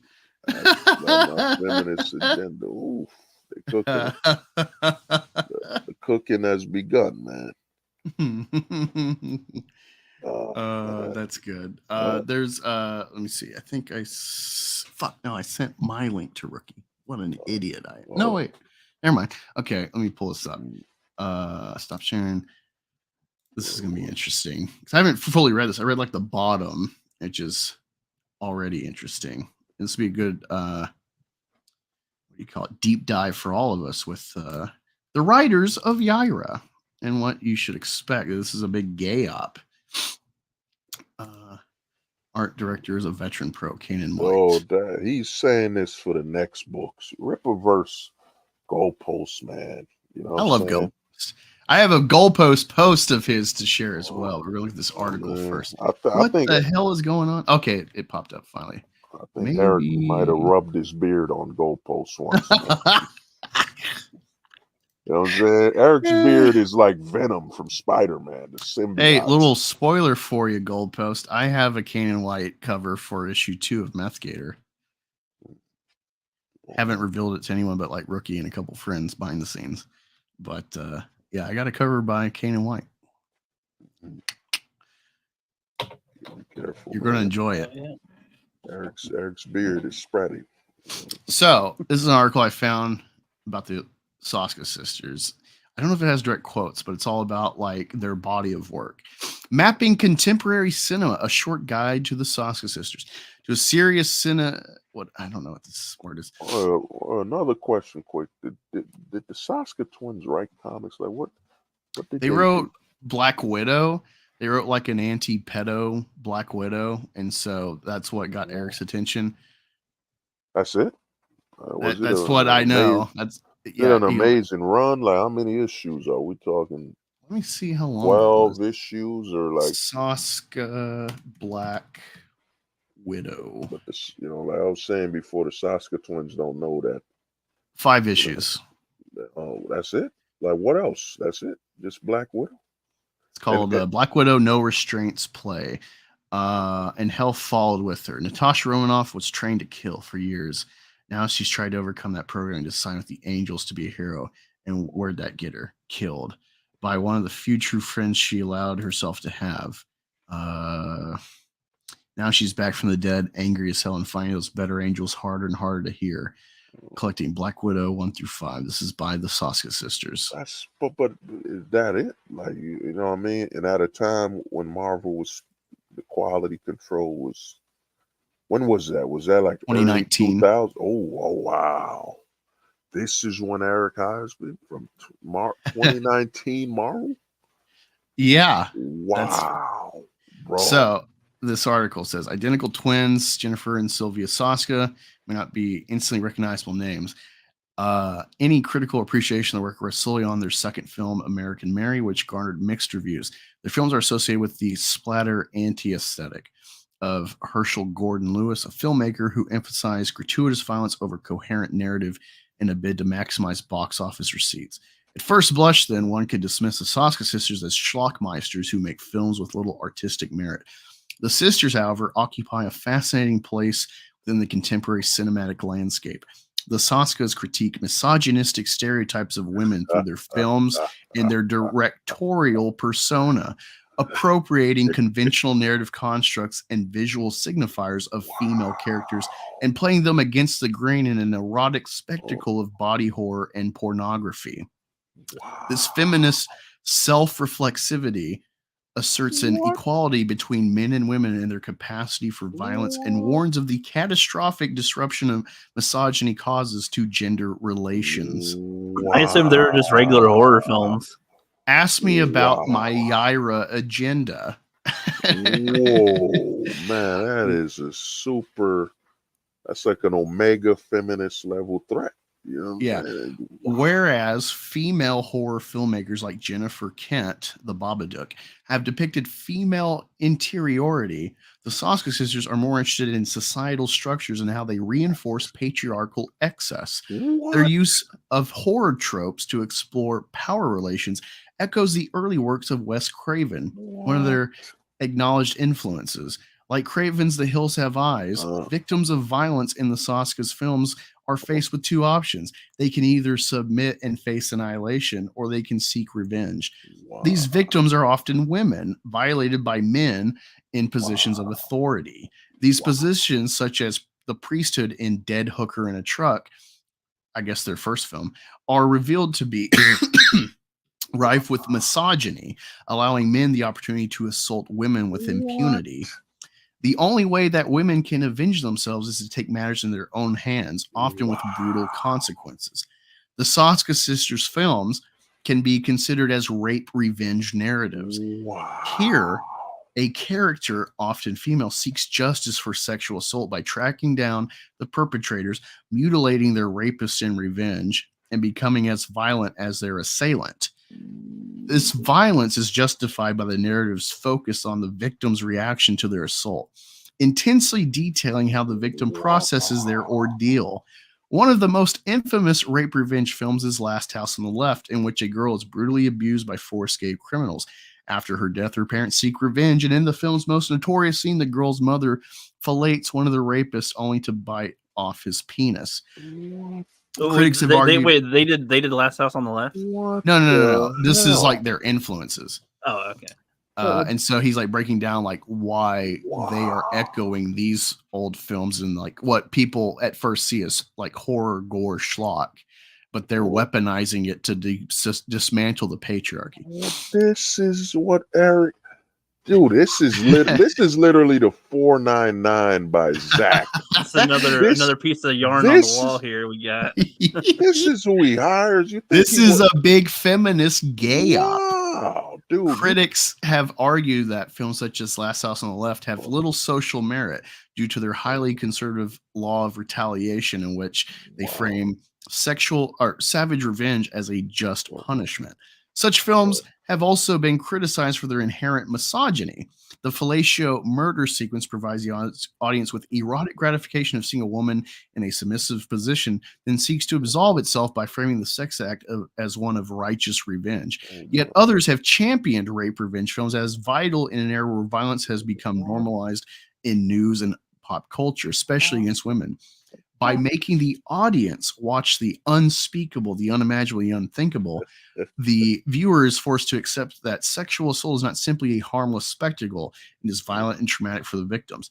Such a message is timely considering recent scandals involving revenge porn and leaked photos of celebrities in intimate situations and the election of Donald Trump, who has bragged about sexually assaulting women, which is not what he did. He didn't do that, man. He said you can grab him by the pussy. He was talking about like, you're in power, you got money, they'll do anything for you. You can just walk up to them and take advantage of them. He was acknowledging the power dynamic that he could take advantage of.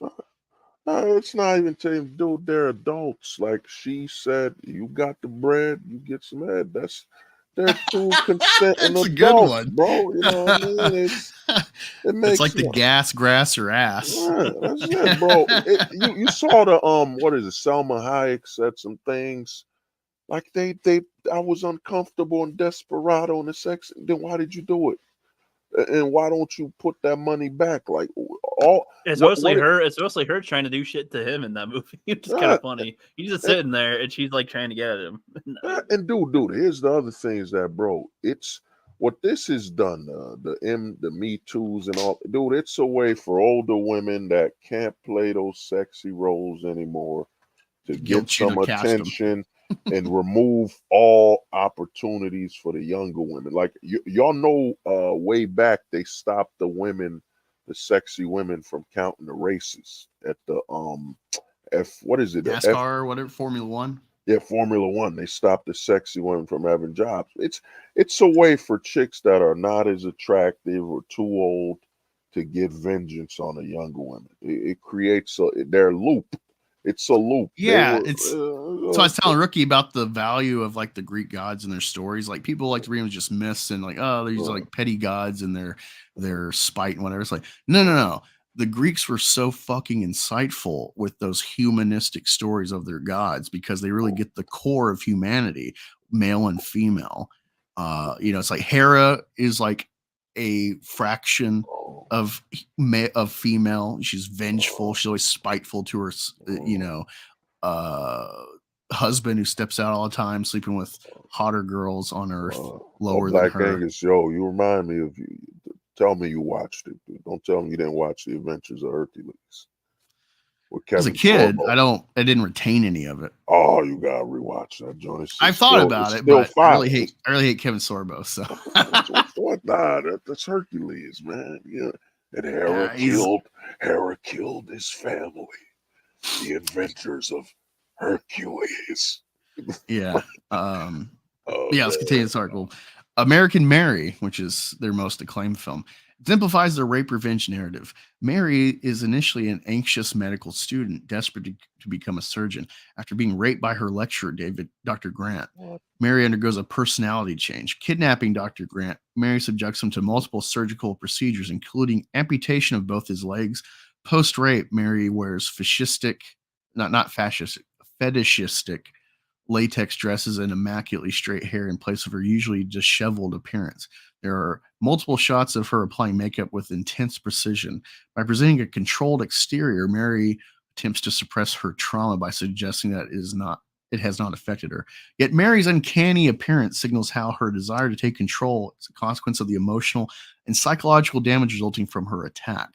Her new outfit evokes comparisons with another abuse victim who violently assaults men, that of Asami, the female lead of Audition, a film the sisters claim accurately depicts the true psychopathic nature of a woman, resulting from the violence of men's actions. Mary becomes cold as ice after the assault, speaking in a bland, neutral tone reflecting her lack of emotional engagement.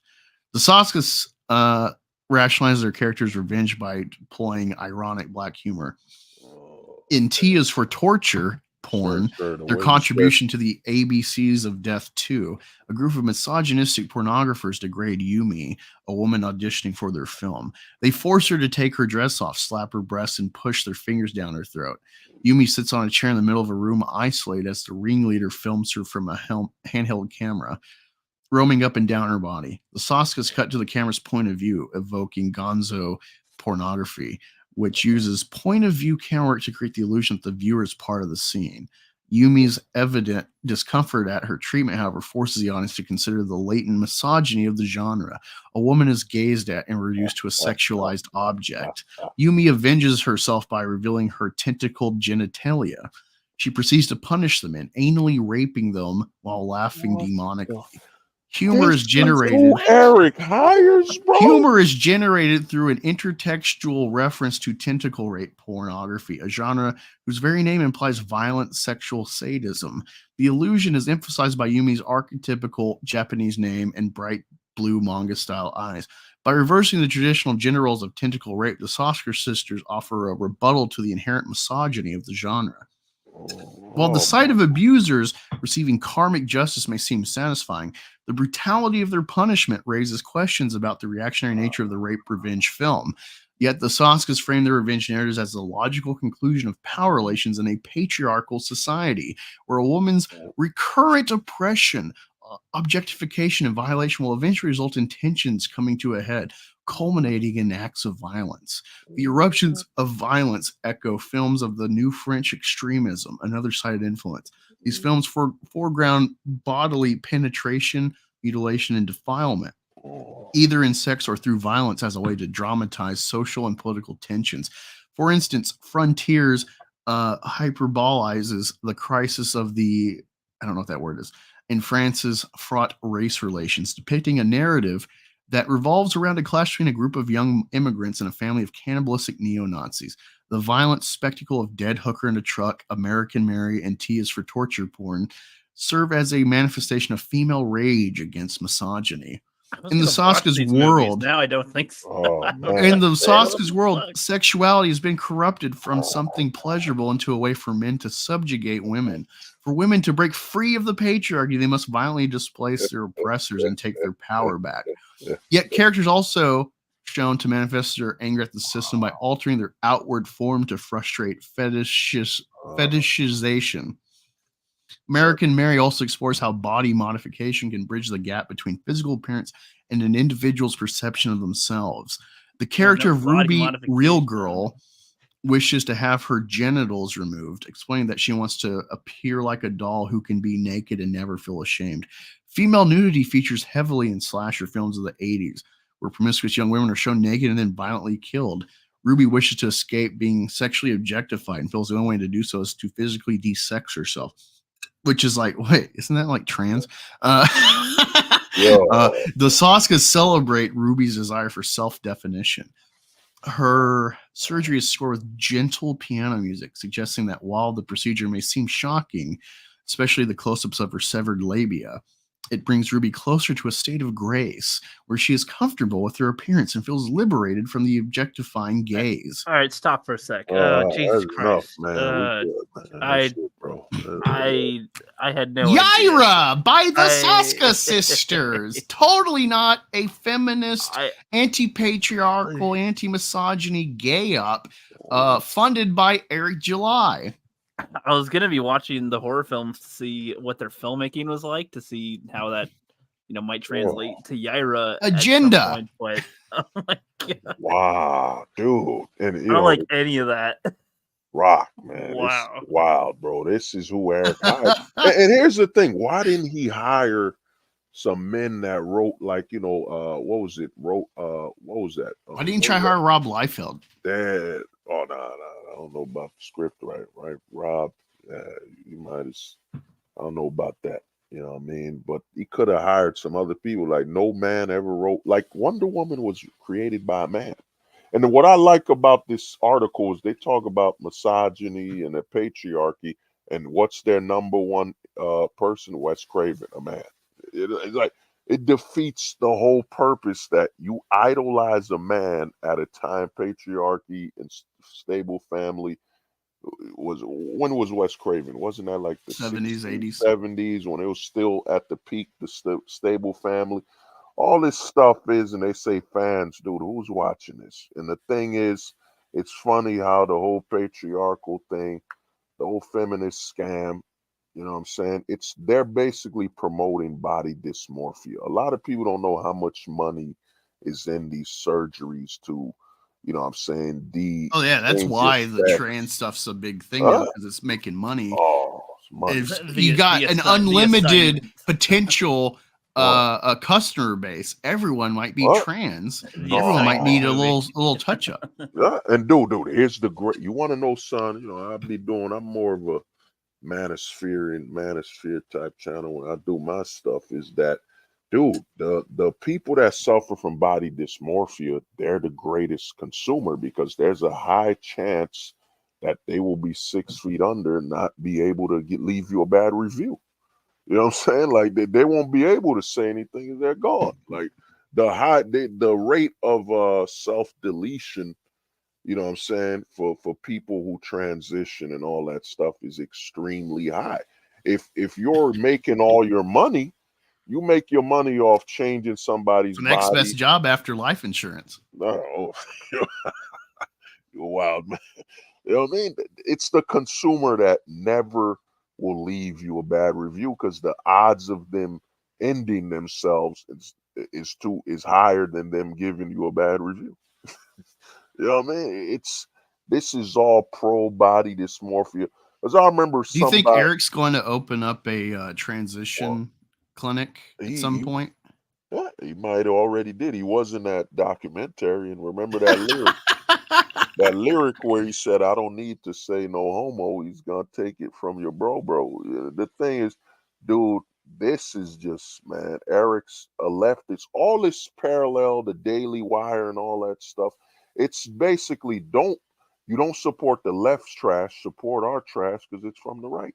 That's what the parallel universe is. Trash across the street is different than trash on the other side of the street. It's still trash, man. That's what we're talking about it with the calendar thing and the ultra right beer and the Jeremy's chocolate, the he, him, she, her pronoun chocolate that they made. It's like, that's, I called it out for the time. Like, you're not selling, like, hey, our chocolate, unlike Mars and Hershey, where they're being sued for or investigated for using child slave labor at these cocoa farms and corn syrup damaging everyone. We're not making like a Christian fair trade, pure organic chocolate, and thus the price makes sense, because you're making a statement against corporate shortcuts and hurting people with lard. No, we're just buying the same chocolate that's trash and putting the appropriate binary pronouns. You're already talking in their frame.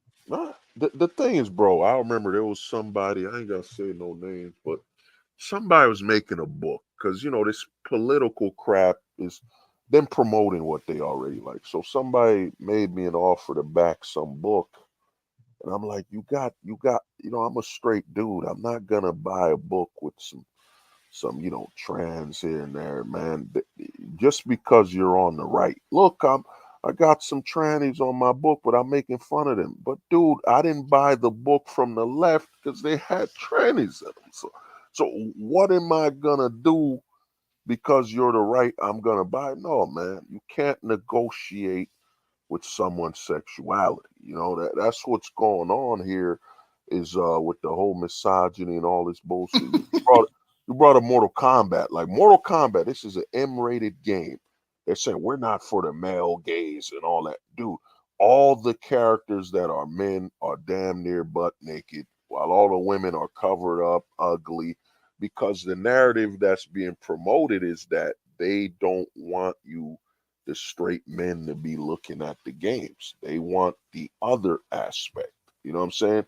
The women still get to, even though women aren't buying Mortal Kombat like that, it is all a narrative, and I've seen the right use, like you brought up that Lady Ballers. Why would I want to watch a movie with some guys wearing dresses, a whole lot of them, and all that? Who's gonna say, yo, bro? It's kind of like the Barbie movie where I saw Neurotic and all these guys. They made the Barbie movie woke. What man is getting up like they ruined the Barbie movie, bro? Barbie movies. I had Ricky watch. It's fucking great movie. No, I know anybody watched it, but I'm saying, what dude in their mind is stressing about a Barbie movie? Like I'm not losing sleep over Barbie or nothing, dude. These people are showing this outrage because they want to support something. Notice what was his name? Heel versus Babyface. What did he dress up as in Halloween? What's her name? Then he dressed, Soka. You're supposed to be this non-pronouns, heterosexual guy, and who you dress up as in Halloween, Ahsoka. Come on, man. These guys are literally showing you what they are, man. It's full-blown hypocrisy at an insane level. This is who Eric hires to write his book. Like there was no qualified male writers who ever wrote, because Eric's basically proving that, well, the only people fit to write a woman character is a woman. The only person fit to write a black character is me. I saw it. It's all the same dynamics, except, well, I'm on the right, so it's different. You know what I'm saying? Like you said with the cocoa and the chocolate. Well, my slave labor is right approved. Those children in the mines, I guarantee they're conservative children in the mines. That's actually really hilarious. Like, well, my slaves are conservative. Our slaves are God-fearing slaves, in the mines. What you said, they got the kids working the cocoa mines there. Those children are God-fearing that work slave labor to pick our chocolate, unlike them pronoun having children picking their chocolate. That is good. That's good. I'm trying to find this stupid fucking video of Mortal Kombat. It's hilarious. Hopefully I won't get copyright. Let me see. Are you talking about that video where the chick said we designed them, we pulled back the designs? No. This is a funny video. Oh yeah, and did you see Suicide Squad the game? How Harley Quinn looks uglier than sin, man. That round head just looks horrible, bro. Are you thinking of the Mortal Kombat one with Omni-Man, and he's like, I'm gonna make you and your daughter no. Nothing controversial like that. Jesus Christ, let me search. God damn, stupid app. I'm saying, I was thinking Eric hears this song. What was it? Trying to think of the song. I forgot it. Oh yeah, instead of Hearts on Fire, Beard on Fire, True Desire. That Rocky song. Maybe I have to find it in my likes. That's And gonna the irritate Saska me. twins are working for a man. So if they're working for Eric and they don't appreciate the because I got a theory. My theory is I think Eric is in the closet. You know what I'm saying? I personally think that, when y'all say gay ops, y'all using the wrong gay. You know what I'm saying? I think Eric, it's gonna be revealed he might be in the closet, man. You know what I'm saying? A closet in a warehouse. You know what I'm saying? With Andrew. You know, Andrew dressed up as fucking Betty Crocker for him or something. I'll Wow. probably have to find it for the next stream, but yeah, let me finish this article. Brothers, man, I gotta. Yeah, you're fine, man. It's been an honor and a pleasure, man. It's been fun. Yeah, appreciate Black it. Angus, man, the way you read black humor, I was highly offended. The way you said the black part. Wait, what are you talking about?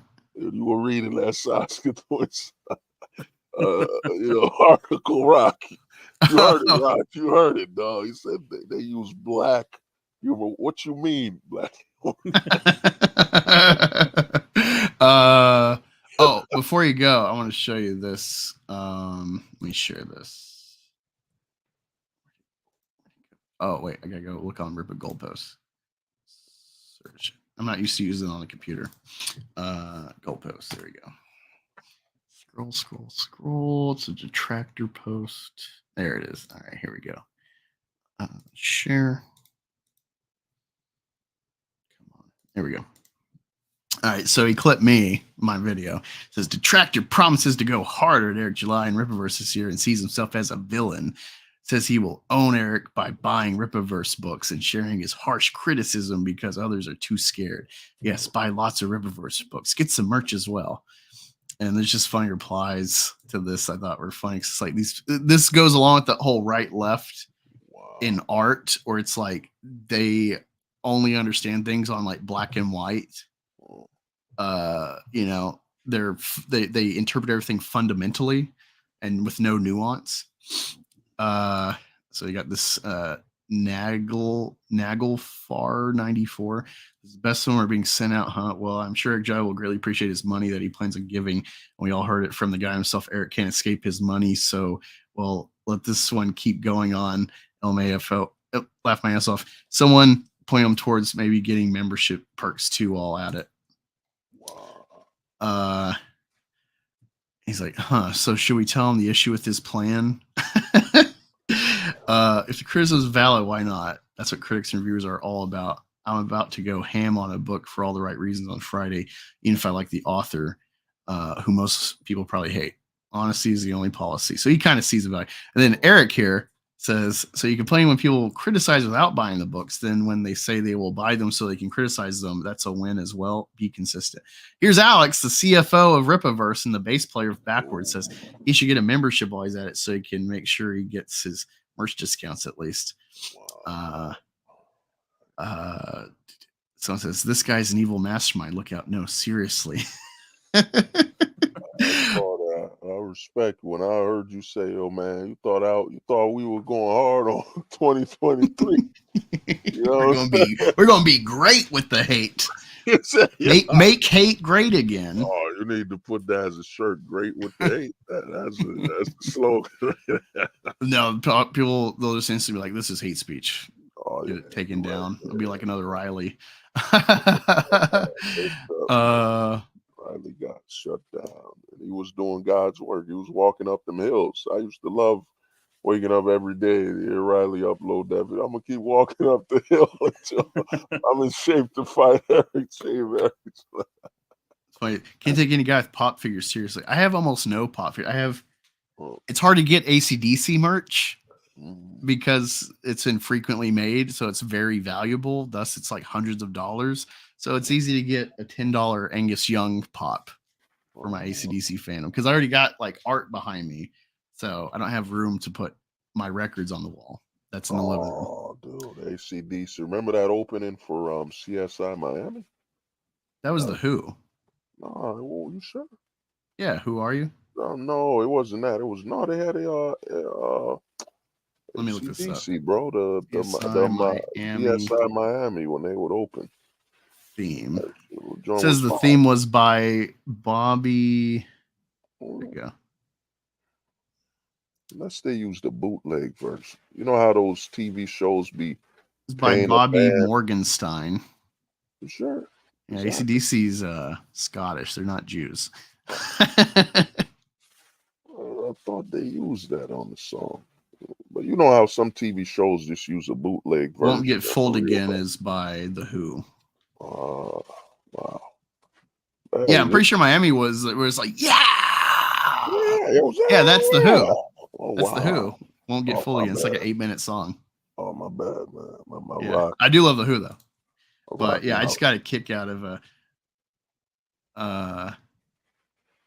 there's old Dermy warning. This is honestly sad. Fuck you, dude. You're a simp for fucking Flashcast, idiot. Why would anyone take his criticism seriously if he freely admits that it's in bad faith? Bad faith. Another buzzword. Can they not detect any sarcasm? Like, I am going to go hard and I'm going to buy everything. And it's like, well, yeah, you're gonna buy stuff, but it's like you're not just like, I will topple him by. This guy seems a bit obsessed, doesn't he? Wasn't obsessed if you're always defending Eric and circle jerking him. I mean, like around. Well, to me, they're in the loop. But the thing is, bro, they're the way this thing's going on. They just got them bragging about giving Eric their money and. The thing is, dude, it's burning down. This is the same guy that sold you a book for $150, then turned around and sold it for $5. And the worst thing Eric did, and I pointed it out on Twitter, was that, dude, you said during the child charity, this is as low as we can go, 17, whatever. Oh, that shit! I didn't even think about that with the charity. Yeah, oh my god, bro, it's said, like so you're selling these at a loss. No, bro. Check this out. He said $17.50 is the lowest I can go for the child charity. Then when the pirate thing happened with Tony, when Tony was the whole pirating thing was going, he said, if you enter code pirate, you'll get the book for $10. So you sold the book at a lower price to get at people online while lying about you. This is as low as you can go for child charity. He went after a church, the child charity fraud. The amount of stuff this guy has done, man. That documentary, you know what I'm saying? You know what I'm saying? A beard without a cause.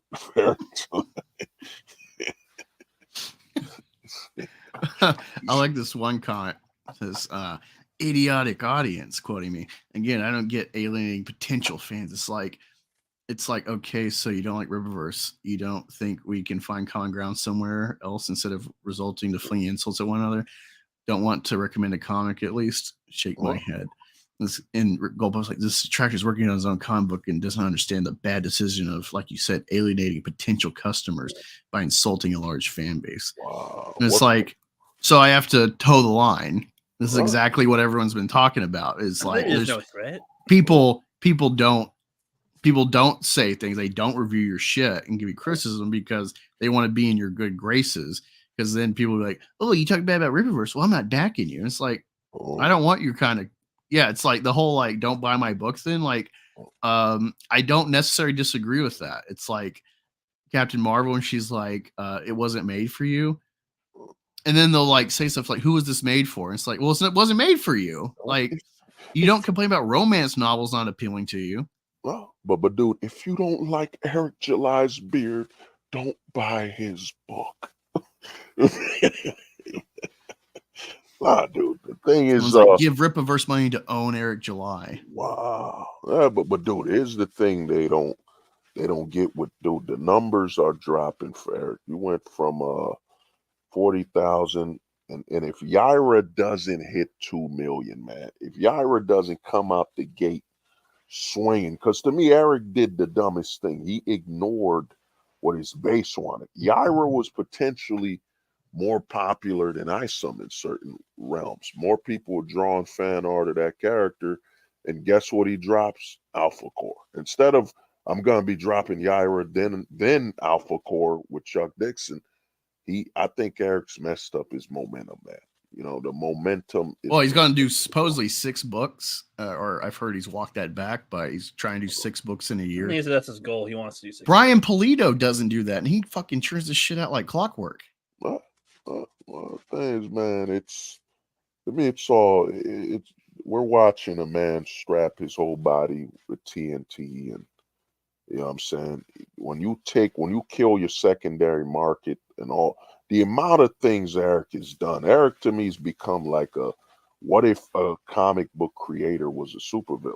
You know what I'm saying? And his villainy was how he runs his comics, attacks his fans. Because think about it, everything he's done. I've taken money from a child charity. I've gone after a ministry. Like, what hasn't he done that reflects like a comic book type villain or something? You know what I mean? I love it. I'm so glad to be in this sphere. Hey, what's up, Chris Bacon? Stunning McInternet Juice says, Rippaverse Goalpost, I see you in every one of these streams. Is this like your gimmick? Goalpost, chill out with the rage typing on these streams. That good father hostage. Love this guy. Getting some love here in the chat. It was good, man. Man. He's like herpes. What do you think of the thumbnail? Hostage. Oh, I saw it, man. I was trying to look. I'm like, man, you're not playing around, man. Well, that's from a Mark Millar video he did where it's like, where's the excitement? He's like pointing up to like Marvel, DC, or whatever, and I memed it where it's like, where's the excitement? I have Rippaverse. You going. Oh yeah, dude. He's like, you know, when you get a cause, and this is like my frustration too. Probably is like with this art thing. It's like finally solidified for my self reflection that like, I don't have a side. I said this about a lot of things, you know, but politically, but it's like, oh yeah, like artistically, I don't have a side because I can watch shit like Midsummer and still be baffled and like confused a lot. But I'm like, wow, this is like really something. This is like a pure movie.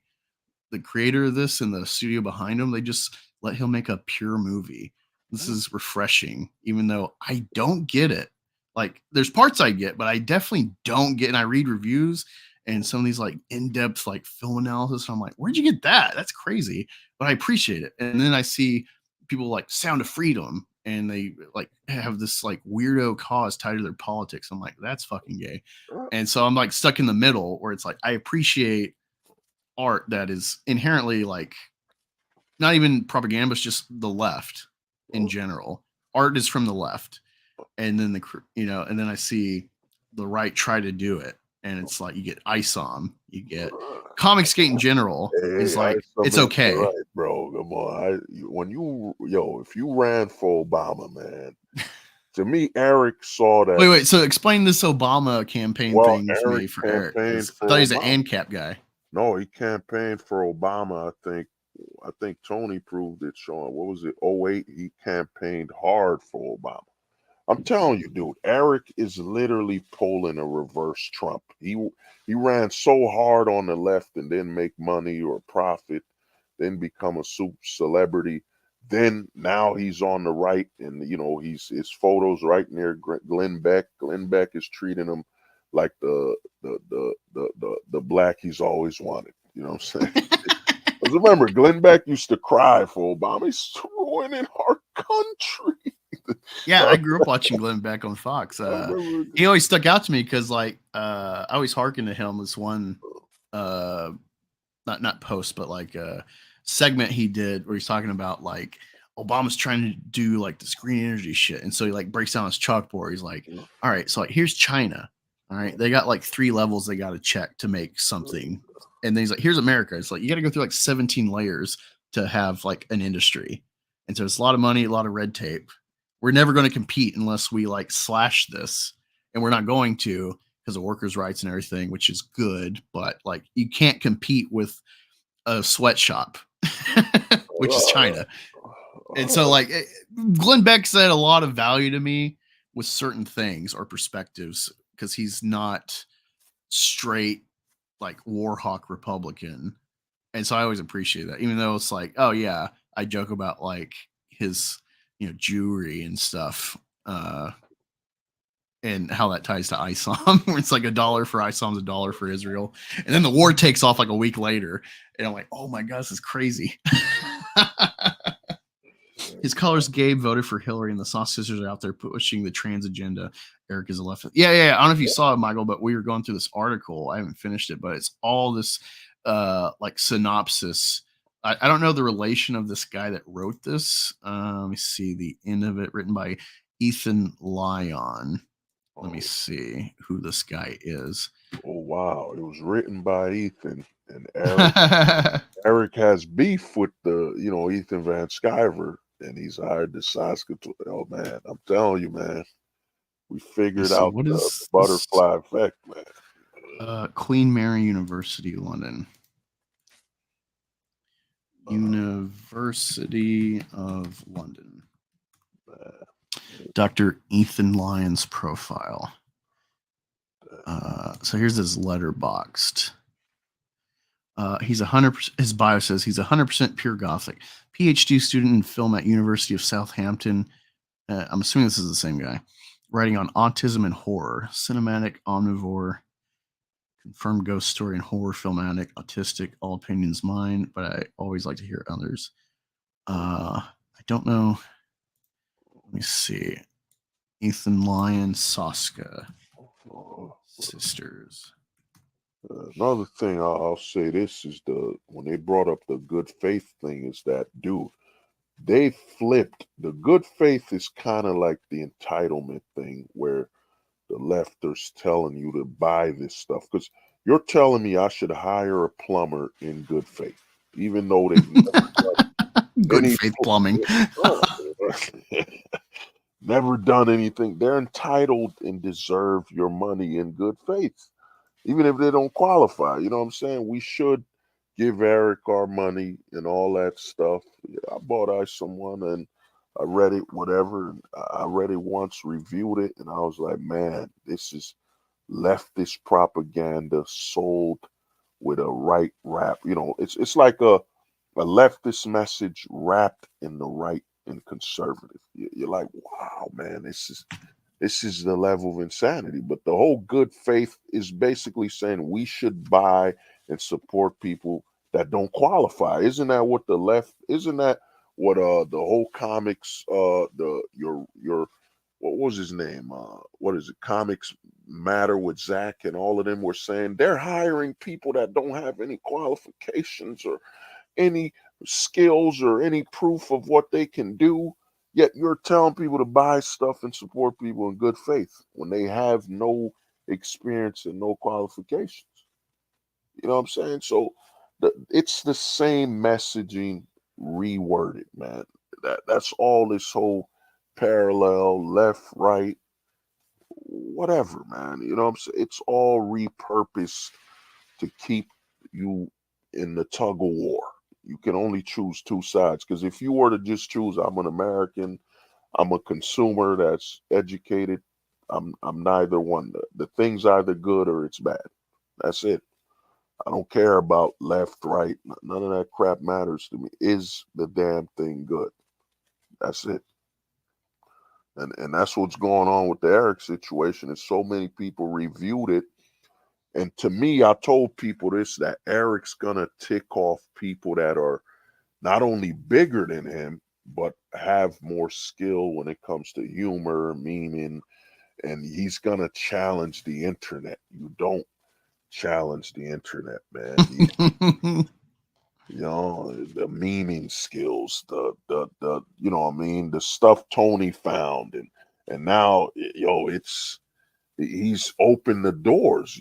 Dick and Vito are funnier than Eric, so when they point out things, it's eating Eric alive. You can't beat them, and then you got Black Angus doing his thing. Tony, you've opened the floodgates, man. You've opened, what is that? Pandora. We are coming for you. Yeah, he's opened Pandora's box, man. And Pandora's box is that, Everyone else has more skill than, and their time's running out. Like they thought the whole Marvel cash cow woke. They're gonna keep making money. Marvel was making billions of dollars at its peak. The whole world was watching. So when you were making reviews saying it's bad, people are turning away. You're at the height of the roller coaster. Now it's down with what is it, Ant-Man and all that other BS. You know what I'm saying? Less people give a damn. So all of them, their channels are dying and they're getting exposed. People are looking at heel versus babyface. They're like, dude, all you do is yell, and I don't see the humor, and like you're just a guy yelling about stuff. So they're getting exposed, man. Oh yeah. And the time is over, bro. I personally think, like what you did with the video about 2024, I think we're gonna see channels just start becoming zombie channels. I don't think most of these guys will make it to 2025. Finally, I found it. God damn it. Let me get it up here. Share. There we go. I'm saying Rock is still traumatized by the 499. He's traumatized by that article. This is the video. Wow. Taste your mouth. Taste your mouth. Taste your mouth. Taste your mouth. No, don't come back. No. Yes. No. The hell is that?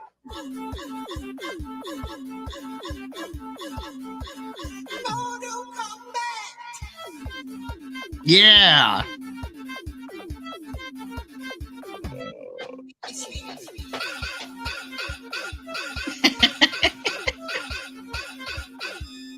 Excellent. Tyler. Luke K. Ryder. Johnny Cash. Her son edited this, of course. Sub-Zero.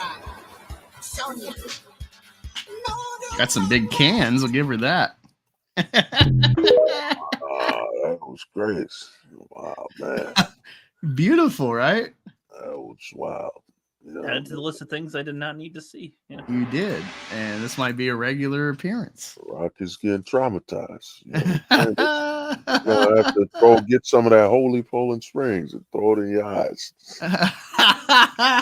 Let's see. You're bad, bro. But this is the beginning of 2024, man. You know what I'm saying? And we are in, people need to remember AI after ISOM, man. You know what I'm saying? We're in a new age. 5 years from now, what are they? Gen Alpha will be like, when the documentary comes out. You know what I'm saying? Black Angus and people here are on there surviving ISOM. Well, I was going to make that joke when I was on with Ethan on that stream with Clippa.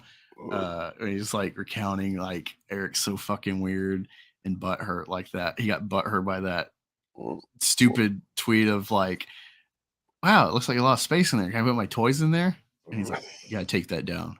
Well,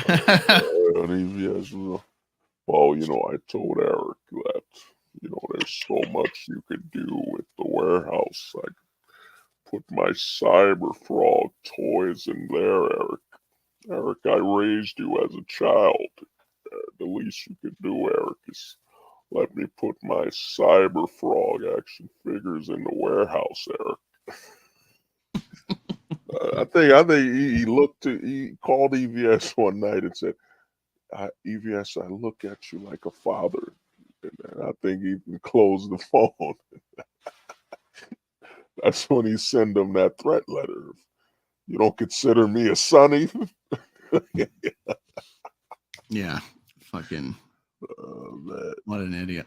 I want to finish this article, though, because there's some things at the end that were interesting synopsis that I did read beforehand. I want to get it to y'all.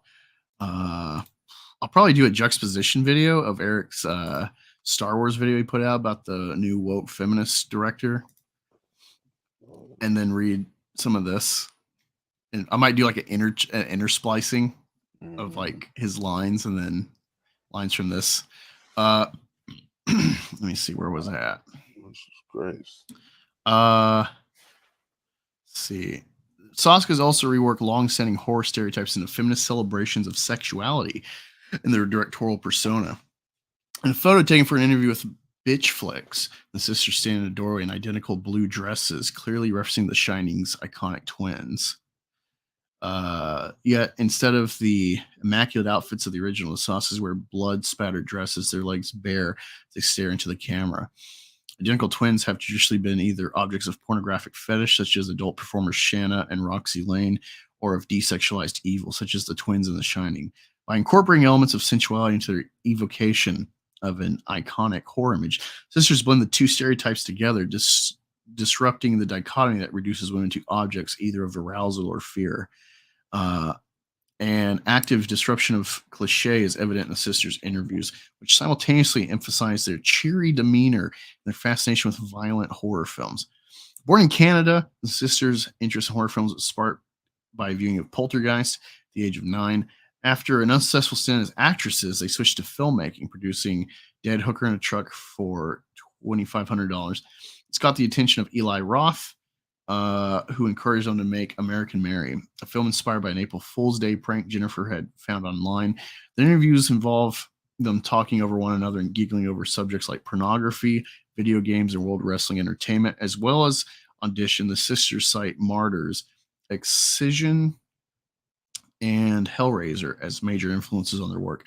All three films focus on the experiences of active female protagonists dealing with trauma, theme that features heavily in the sisters' oeuvre. Like Alfred Hitchcock, the sisters have constructed a unique brand that distinguishes them in their films from other directors. I was about to say detractors. Their presence is as much a draw to the film as the quality of the film itself. The sisters emphasize their persona by appearing in their own works, in a similar manner to Hitchcock's cameos. In See No Evil 2, for example, they play two corpses in a morgue. They also host their own television show, Hellevator, where contestants tackle horror-themed challenges for a cash prize, much as Hitchcock was involved in Alfred Hitchcock Presents. While Hitchcock's persona was built on a certain aloofness, the Saskas are highly personable. They freely give interviews and maintain an active social media presence, posting on Instagram and Twitter about witchcraft, spiders, and comic book characters. Their publicity photos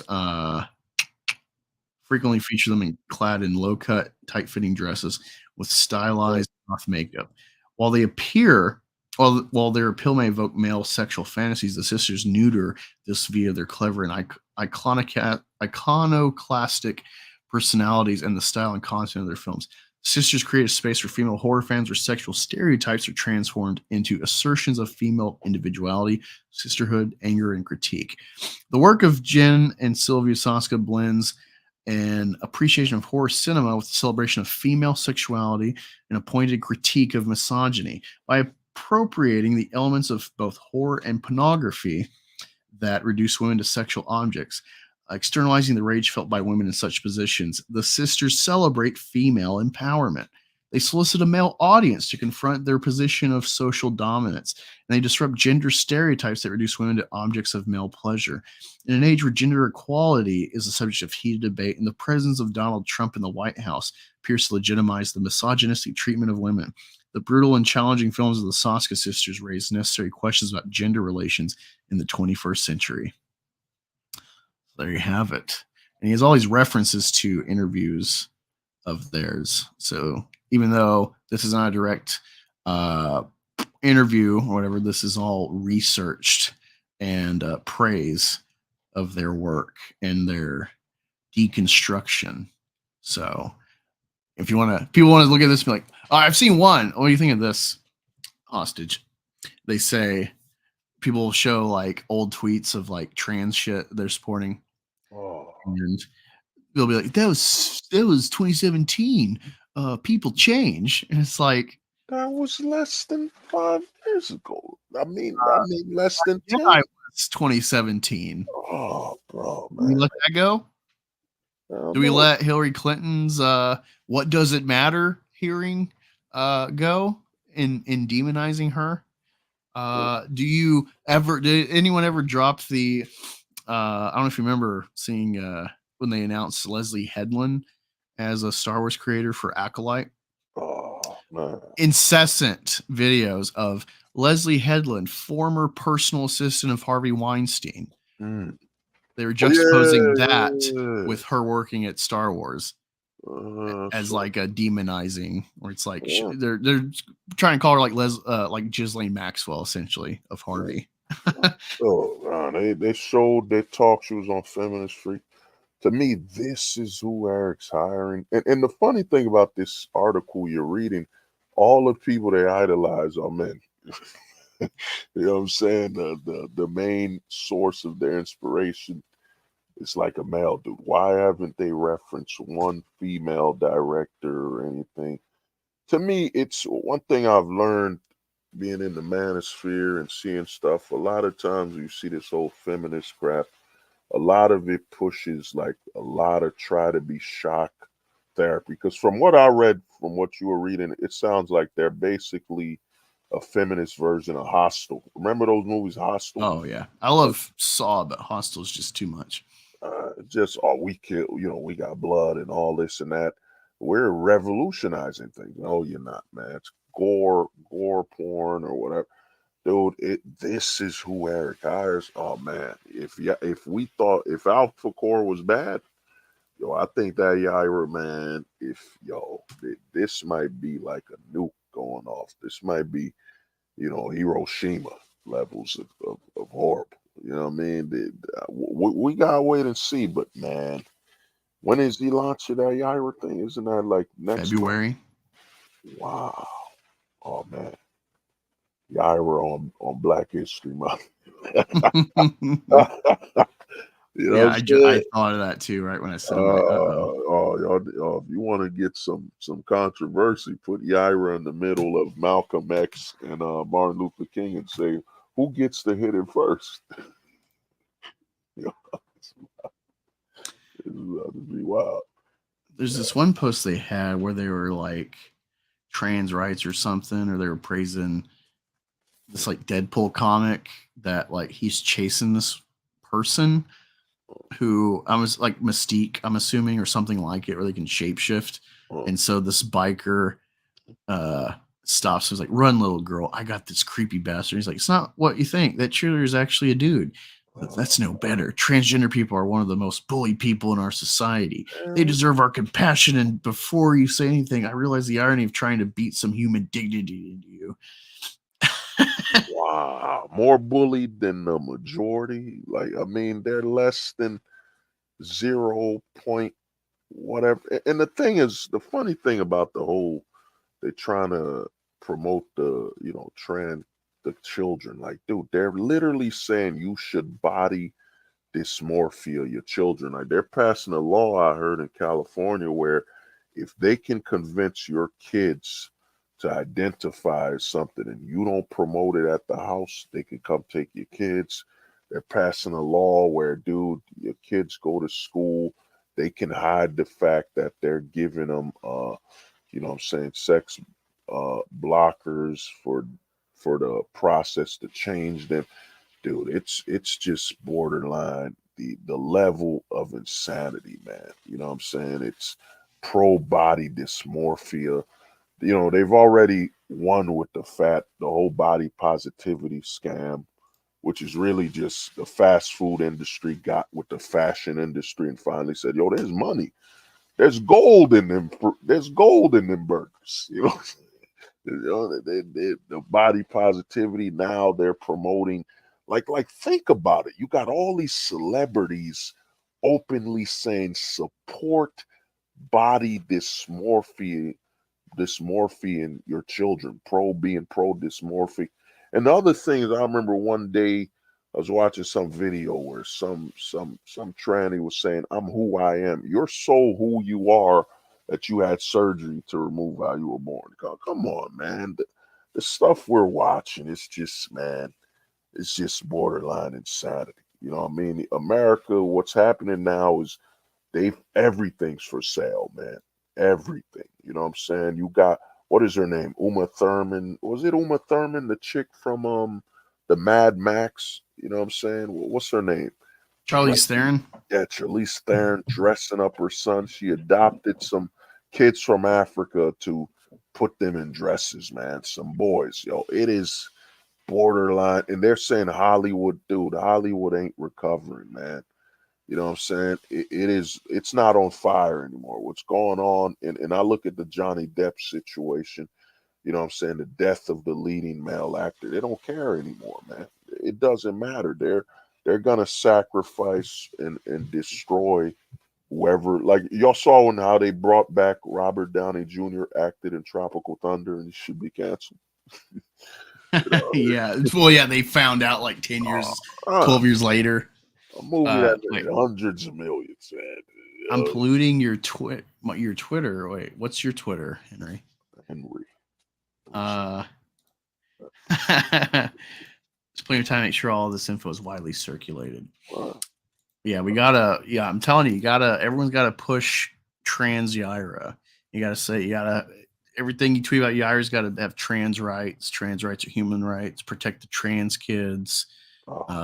Anything like that, you got to put it in conjunction with Yaira. You got to hijack this character because we are memeing, and people's like, "Oh, you're just trying to hurt a man's business." And it's like he makes a whole career on YouTube fighting the woke, and then yet he hires these people to write his content. Now they're absolved from criticism for their past. They're well documented. Long duration. You got like 10 years of tweets throughout their history of this crap and their whole body of work. Besides the Black Widow, which I'm going to have to read now to see if there's wokeness in that, even though they're fighting pedophiles or whatever. Oh, man. Saw that tweet by the Saska twins about I think it was putting a child in a van or something. You know what I mean? Oh, yeah. Well, it's like, I think that was on a set of a movie. And so it's like a tongue-in-cheek, ha ha ha. We're in the rape van, and look at these cute twins. We're hashtag twinning. And it's like, no, I get the joke. It's not doing it, but it's just like, yikes. The optics of, protect the kids from the lettuce, bacon, tomato, grooming. Everything gay is grooming. Trans is grooming.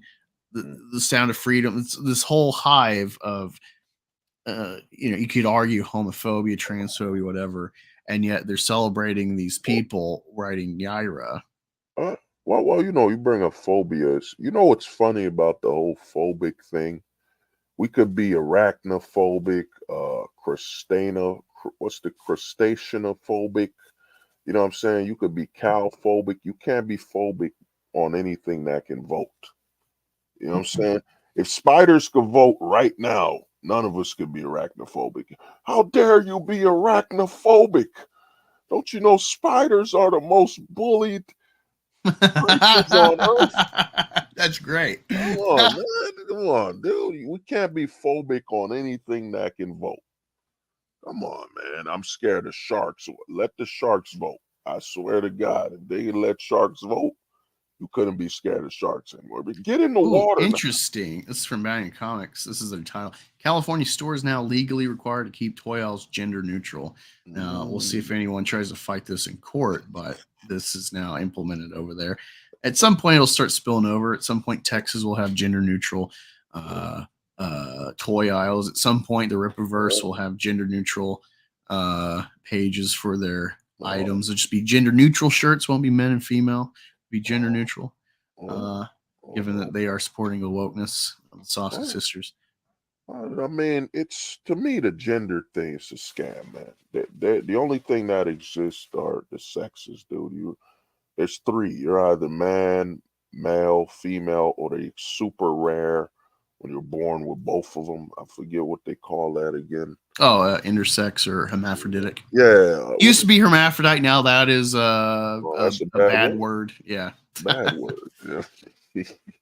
Or the homie TJ Laser was good, man.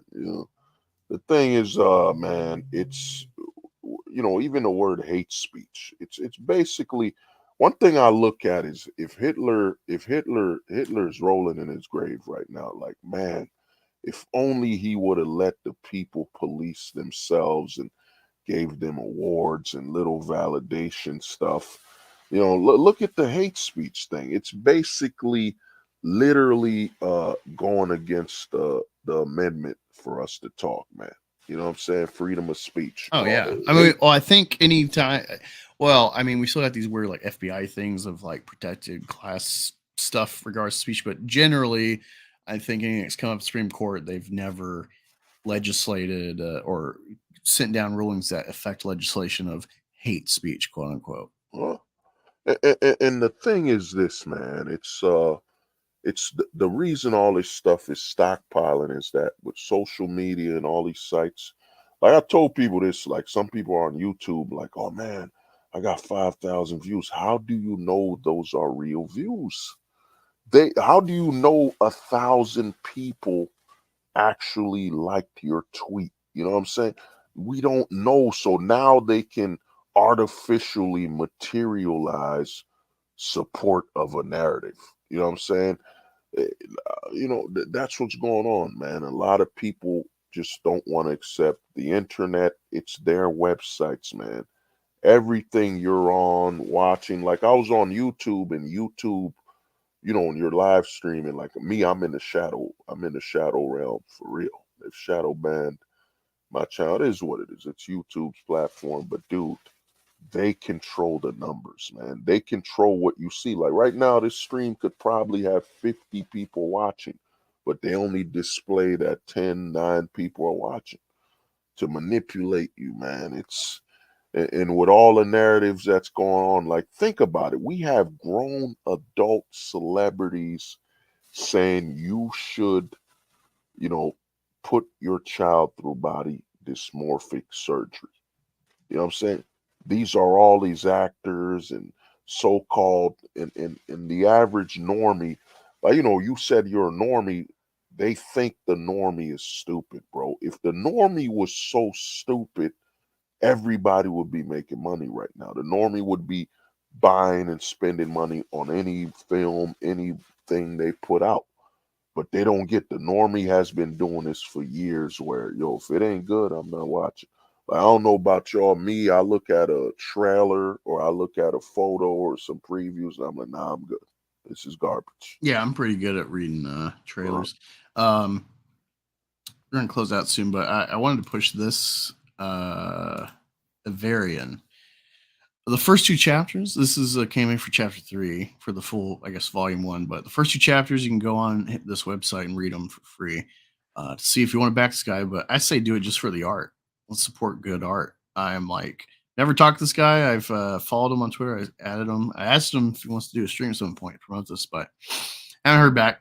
But this is completely my own. Just fuck yeah, this looks fucking hot. It's called Avarian, Curse of the Crown, Volume 1. Join Syra and Ren as they travel through a dark fantasy world of barbarians, only to fight the ancient abominations of the Nightmare Realm. This is probably one of the most in-depth campaigns I've ever seen. He talks about the art, talks about where you can go read it. He talks about how this is like rated T for teen. It does have adult cover options of like nude covers, but this is a T for teen book. He talks about the inspirations that he's pulling from writing this. It's just like, it's very in depth, very revealing. He's got like back covers, very detailed. I'm just very impressed, very interested to sit down and read this tomorrow. Wow. Might have to do reviews of it, but yeah, I really like the cryptid chick with like no eyes, and I like this girl. The art, it's good. I mean, this is, and look, notice the females have, the bodies, like, you could see the shape and form rather than just thin and, anorexic or just look like they're part animal or something like that. You know what I mean? It looks like he's taking some from what's her name, Red Sonja. Red Sonja. Taking some Red Sonja, Xena, the Warrior Princess, a little inspiration, a sexy, sexy Amazon. You know what I'm saying? The way it should be. You know what I'm saying? Versus other art form where you look at Yaira and the top is so flat and the neck is very, very manly. You know what I'm saying? I wouldn't be surprised if If y'all Eric were, will make a lot of money if he goes like the Kickstarter style, makes like multiple like goon variants. Not even not safe word, but it's just like leans into like comics. Comics are for adults. That's like the main purchase body. It's not, comics aren't for kids. This is for fucking 30, 40, 50-year-old men that don't want to feel apologetic about objectifying hot women. If he leans into all that, he can make money just from like goon covers. Doesn't have to be anything about story or growing the universe. Just hot white blonde woman. That's all he's got to. Like that's all he's got to do. I'm gonna laugh if he fucking fumbles it. no, the bag's been fumbled because, dude, I was telling my boy, there's no competition. Like in comics, you know what's crazy about the female section of comics is that, dude, the only known female character in her books usually are garbage. The most well-known, most renowned is Wonder Woman. To this day, the only female character at the top of the mountain is Wonder Woman. Like below her, like who else? What other female comic book character is world renowned or known besides Wonder Woman as a main? I'm not talking about side pieces like Phoenix and, you know what I'm saying, other side characters. I'm talking about main characters. Name another female main lead besides Wonder Woman. Name one that's been successful and just dominated, No. at the peak. Wonder Woman's also got a legacy going back to World War II, and inherently, she is a fetish character.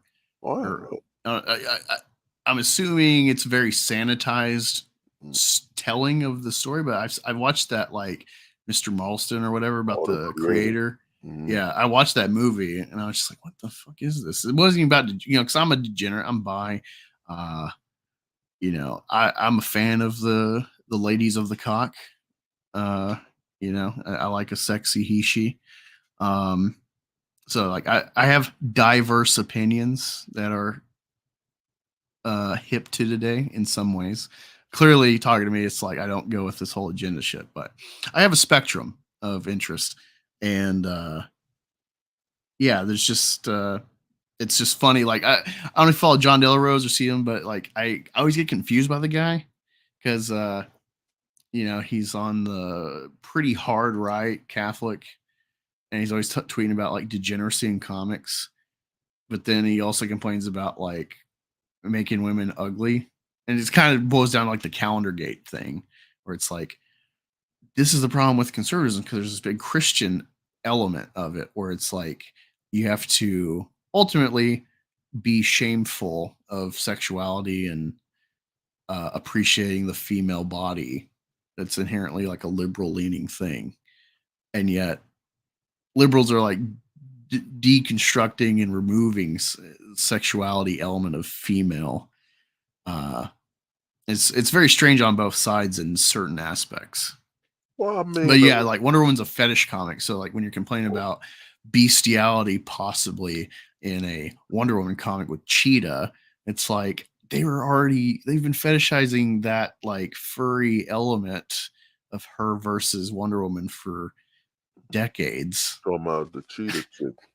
Yeah, it's like she's an animal chick. Like she's human turned this, but like she is a furry character, and they put both of them in compromising sexual poses. This is so like if it's degenerate, like don't read Wonder Woman because she's an inherently a degenerate character. John De La Rose, man, I've interacted with it for a while ago. JDA, man, he at this point he's like the Highlander of culture warriors. You know what I'm saying? His great grandfather, Jonathan De La Rose, Jose De La Rose. It's always been a JDA. His whole ancestry's been in the holy culture war, like the Highlanders, since the beginning of mankind. You know what I'm saying? They've been fighting the culture war, even in the caves. You know what I'm saying? Whenever there was a culture war, there was always. Remember Lieutenant Dan from like Forrest Gump? How every man in his family's always fought the war.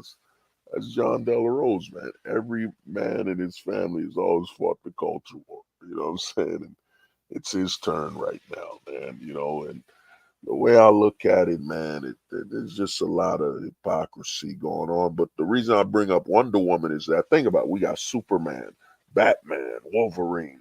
We got all these characters, Hulk and all that, and no one has climbed the mountain when it comes to females. Then you got Yaira, where he's getting all this feedback and people want it, and it's right there for the taking. There is no challenge in the female realm of comics. You know what I'm saying? It is the easiest path to, take it. You know what I'm saying? Because of the fact that Wonder Woman was released, like you said, in the 40s, and still she is the only character, only character on the mountain, and most of her books turn out to be garbage. You know what I'm saying? But the only female character that's had live action, many live action movies, animated, it's still Wonder Woman. Wonder Woman is still the standard for females in comics, and after her, it's like who? There was Witchblade way back, and that's stopped. You know what I'm saying? There's no real competition in the woman section. But as with anything Eric does, you see who he's hiring, the Sasuke sisters. So I think this comic I expect to see, man, it's gonna push, and the fact that he looked for them and read them, and then he was on that video a while ago. Yeah, TJ Lazy, man, Witchblade was fire. But after that, I think him hiring the Sasuke twins and everything like that, bro, it's gonna show you, man. At least with Chuck Dixon, I think the sales stopped because he's already known. They already got the footprint of that First Blood. And I've watched Chuck Dixon. I used to watch his YouTube to see what he's doing. You know what I'm saying? And for you to keep promoting Rambo First Blood and the book is 6 months late. And then the other stuff you keep promoting, he kept reminding people, I haven't delivered. And then you bring in the Alpha Core, and you're shocked people did not buy in. You know what I'm saying? Fool me once, fool me twice, they work on it. We're entitled to your money. Just like the whole leftist thing. Eric's entitled to your money. He can't do no wrong because he's entitled to your money. And it's all in good faith. Like if your house was on fire and your neighbor said, yeah, I can take out a fire. You know what I'm saying? He's no fireman or nothing, but in good faith, he'll put the fire out in your Good house. faith. You know what I mean? They keep saying bad faith. You don't believe in me when I don't qualify. That's bad faith. They're entitled to your money, man. This is all entitlement. You know what I'm saying? They deserve your money. That's why DMCA strikes and all this stuff. You know what I mean? It's about to get wild, man. It's like a countdown for February. Will Yaira, will we head to the after Yaira? Well, Yaira, the Alpha Core, it is what it is, man. No one, the public really never wanted that book. It's base. No one ever asked for that. So now Yeah. Yaira is coming out. Oh, this one fails, man. Isom 1 sold over 50,000. Isom 2 sells 20,000. Alpha Core barely sells 20,000. And if Yaira shits the bed, oh man, you know what I'm saying? It's about to be wild, man. Black Angus he's about to, set YouTube on fire. I'm supporting Yaira Goalpost. I'm promoting it. I'm promoting this beautiful trans woman fighting the bigotry of the United States. That's why the Great War of Separation happened, because Texas was a safe haven for trans kids. And so Brian Solari and Yaira had to lead the way to separate from the bigoted United States. You wild man. Yeah, if y'all want to help me craft more trans Yaira lore, be my guest. Hit me up in the DMs. it was me. I'd say, man, you gotta. All this is holding a mirror up to Eric and the Mm, Rippaverse and all and the the Saska, Rippatards. you know, if you collect some of those clips of the Saska twins with what you're doing here and there, you know what I mean, and show it. Because to me, man, if you Oh, start, dude, Nerdrotic. A lot of people follow Nerdrotic, and he does these fucking deep dives, which are good. So Nerdrotic's like the one guy in the current fandom menace, even though they don't want to call themselves that, the Friday Night Tights conglomerate, but fandom menace essentially. They love deep diving. They love finding old fucking clips of actors and directors and producers. Like they really battered home Dave Filoni, for instance, for like this random talk he had about like girls in Star Wars to try to like tear down Mandoverse until they liked it after the fact. Which I think Filoni's like a mixed bag.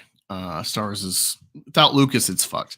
well, I mean, But well, no, like it's things can be good, but like the essence and the purity of Star Wars, it's gone without Lucas. You know, it's well, only a shell. But regardless, they love finding these fucking clips, and I value that. Nerdrock's like the one channel I know of in the Phantom Menace that is valuable, not like super chats or whatever, or says what I like, but he's valuable in actually giving you like an essay video to validate his opinion. He's not just saying shit because he likes Trump or the right or whatever or hates the left. He does videos with intensive research to validate his opinion that he's giving. So that's why I value him, but he still is like a grifter because like there's a money to be made off the audience he's built and the sphere he's in. He's got to stay in one side. He can't like really deviate. So he's always got to like MCU. He can't ever really give credit or validation to any female MCU character in today's MCU, whether it's good or bad. He's always going to like spin it. But at least in my view, he makes valid arguments versus everyone else is like, oh, Sun Spider, she's disabled woke. And it's like well, I it's mean, cringy, but and it's a self-insert by the creator that they asked to do, but like you know how they spin like that clip, that Rippaverse video recently, I guess trying to rehash that controversy of Sun Spider. You know, it's like they don't do any fucking research. They don't really care. well, I mean, they're desperate. I mean, notice they went back to what was that book that was supposed to come out, The New Warriors, that never came out with Snowflake. They don't Dude, have. they still bring that up. They still put Yeah. it in thumbnails and shit. They don't have The New any- Warriors safe Snowflake and safe space. I mean, to me, look at what you're doing right now. The book you're showcasing, at least you're showcasing something. You're reading. That's an alternative. All they do is bash. With Nerd Erotic, you got the Miles Morales thing when you're like, dude, the proof of all these people, Ben Riley, the amount of people. Yeah, they don't do it with Ben Riley. They don't do it with Miguel O'Hara. They don't do it with any. They don't do it with Jessica Drew's a female spider person, which Silk, is just remember Silk. Silk. Yeah, like She-Hulk, Spider-Woman. All these are they're not necessarily SJW creations, but they are IP covering your ass before someone else figures it out. They never deconstruct, but Miles Morales, because he's black, they know the outrage will get attention. Miles Morales sucks in his first run, his first 3 volumes. He is Peter Darker. I don't know about comics after that with him, but the films they've had, the Lord Miller, they know they're like the Russo twins. They know how to get the best out of a template character. Well, here's the thing with the Miles Morales thing, and to me, they're using Eric as a race shield. But the thing is, dude, it's actually succeeding. You know what I'm saying? It's making money, and it's the quality. I like the first one. I have my problems. I'm not a fan of the second one due to some problematic things here and there. But you know, I see what's happening. You know what I mean?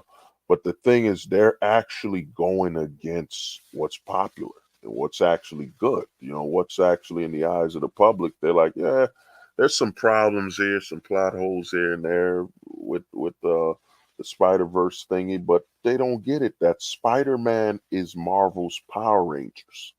That's what Spider-Man's being advertised at. Even the Sony one where they had 3 Spider-Men, Tobey Maguire. Spider-Man works because it's like Power Rangers. You know what I'm saying? When we watch Power Rangers, Tommy's a Power Ranger, Jason's a Power Ranger, Kimberly's a Power Ranger. You know what Kimberly I'm is saying? Kimberly. Yeah, so Kimberly. So Kimberly is Kimberly. Yeah, dude, Spider-Man is their new Power Rangers. You know, that's what they're doing now. Have they messed up? Yeah. The biggest problem Marvel and them have, like I'll explain to you the whole racial thing and stuff. It's like let's say you're in Brazil. You're a fan of Spider-Man. The Brazilians don't want a Brazilian Spider-Man. They want Spider-Man to visit Brazil. They want some. If Marvel was smart enough to understand, yo, we got Brazil like Spider-Man, so let's make an entire special, a graphic novel where Spider-Man has to be in Brazil for some reason. That's what the Brazilian people and other races of people want. They want to see the character just visit them. Instead, Marvel saying, well, Brazil, you can't like Spider-Man unless he's Brazilian. It's putting this narrative that unless they're of your race, of your nation, you should not like it versus, yo, give me the Hulk, give me Bruce Banner in like the Middle East. Like imagine Bruce Banner in the Middle East, man. You know what I'm saying? Just losing Dude, his imagine mind. they would just employ him. They wouldn't even gather stones for all the whores that have been raped. They would just have Hulk smash. Right, you right. That's what the people in the world want. But at the end of the day, you know, these so-called comic book fans, nerd erotic and all that, dude, the only comic book company left is Image Comics. If Dude, yeah, Dark Horse. Dude, I don't know if you saw, I accidentally bought a Cliff Richards book. And the art is phenomenally better. It's still kind of weird, his perspectives. Still like the ice on the weird Dutch angles and shit, but so much better than Rippaverse, where it's like you assume Rip is paying these guys way more than the mainstream. Like that's kind of the whole thing. Is like, oh, you're not making shit working for mainstream. You gotta go solo, and I'm gonna pay these guys handsomely. No, dude. Eric is I was talking to my boy, and he was telling me, yo, man, you know, he might have paid the money. I told my boy, nah, dog. Eric is a snake oil salesman. You know what I'm saying? Sell you soy sauce is a medical herb. Dude, he's paying those people in Brazil, what, 10 grand? Dude, there was this random book. There's this random book or movie. I don't know what it was, but it's like this woman, I guess she's dating a black guy. She's Asian. And she brings him home, maybe a mom or something, and she's like, "What's wrong with him?" He's like, "He eat too much soy." She like tries to take the soy sauce away because he's like, she thinks his skin's like too much soy sauce. Oh, that's the 90s right there, man. That's a true level race. You know what I mean? I always had I did some stand up way back. One joke I told them is that, man, you know what I'm saying? You know, the sign that you enjoyed sex with an Asian woman is that you open a fortune cookie afterwards. And if the fortune says you do a good job, you know what I'm saying? You made it. You know, you gotta understand the racial aspect. But to me, with the Eric thing, bro, he paid them Brazilians. I was watching a video, it had me dying. We said they're saying I got them working in Brazilian sweatshops. No, I don't know why Ricky's just not interested. He's hanging out, but yeah, no, appreciate you coming on. I ate a whole grilled cheese sandwich and let you guys talk. So that's all good. I think Ricky's just traumatized. Goalposts like stepping out the wrong times because we read this article that was like a good synopsis of the Saska twins' body of work and their intent, their political agenda with their films and anything they do. So this is what they do. Oh, this is what they do. So we're just, my Trans Yaira initiative is a tongue-in-cheek, if enough people see, wait, these people are writing Yaira? What is that? Oh, Yeah, what Ricky Beck that shit. oh, Mike Miller drew that. what's that? I don't expect it to be good. I have not read it yet, but I do have it. Let him read. He shared it. Y'all doing the right thing. You're showing books. Wait, share it again. Share it again, Ricky. Okay. Well, man, whether we like people like it or not. Oh, I saw that book. That was on the Indiegogo. At least Ricky's showing a book he's reading. With the other nerderotics and all of them, when's the last time you've seen them share a new book they're reading? You know what I'm saying? They don't care. They don't. The grift must go on. You know what I'm saying? We're going to keep talking about we love comics and all this. You've never seen them share. You never see them interview a new guy. Because I was talking to somebody and I'm like, the danger of this Eric situation, and to me, Black Angus proved that he's not doing the same path by sharing that comic, and the homie Ricky sharing the other comic, is that you'll spend so much time on the Eric wave and pointing out his shortcomings and, downfall, and you don't promote stuff you're reading or you're interested in. You know what I'm saying? Then people watching will be y'all.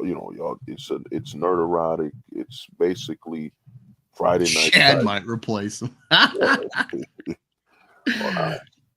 Shad to me, he's lost his mind, man. That guy. Dude, yeah, I don't like that dude. He does say some crazy things here and there, but I like some of his takes on some things. Usually, when he talks about weapons, for the most part, I feel like that's where he's most passionate. So that's where it's more honest, I think, and not trying to, the AI thing is like interesting, but I don't know why he's clinging to it. It's like it's a gay op. We've talked. He's trying to corner the market on AI defense. Oh, yeah. It's a new grift. He's trying to be at the front and center as like an AI channel.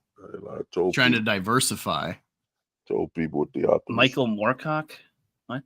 Yep, they will grift at all times. The Grifticons, they have arrived. Grifticons. Eric July's plan is to destroy the salvation of Earth. The Grifticons are coming. Isom was nothing but the beginning. And soon Eric July, along with all the Grifticons, will destroy this planet and bring it back to the Iron Age. You know what I'm saying? Like, who openly, what happened? You know what I'm saying? I don't think Razor Fist is from America. Like, where is he from? Like, Scotland, or he's not an American. I thought he was American. His voice seems American? Like annoying, like Gilbert. It seems like he's a cousin of Gilbert Godfrey or something. Oh, God, horrible voice. Oh, man, R.I.P. to don't speak ill of Iago like that, man. Come on, man. Black Angus, where's the respect, man? You spat on Back to the Future. Now you spitting on the legend. Iago, come on, man. The parrot of Jafar. Come on, dog. I never grew up watching Aladdin. It's like the one princess movie I just never watched. Oh, you need to watch Aladdin. Come on, Aladdin. I don't watch terrorist propaganda. It was cool, man. You know. I'm gonna tell you something. You know what you remind me of? I remember when the Bin Laden thing happened. They stopped. Like, Disney stopped playing Aladdin. When 9/11 happened, they stopped playing Aladdin, dude. I saw with my own eyes. Does a terrorist's original intention to stop the production of Aladdin movies? What about Arizona? Oh, yeah, Razor Fist from Arizona. Okay. Yeah, Razor Fist. What happened?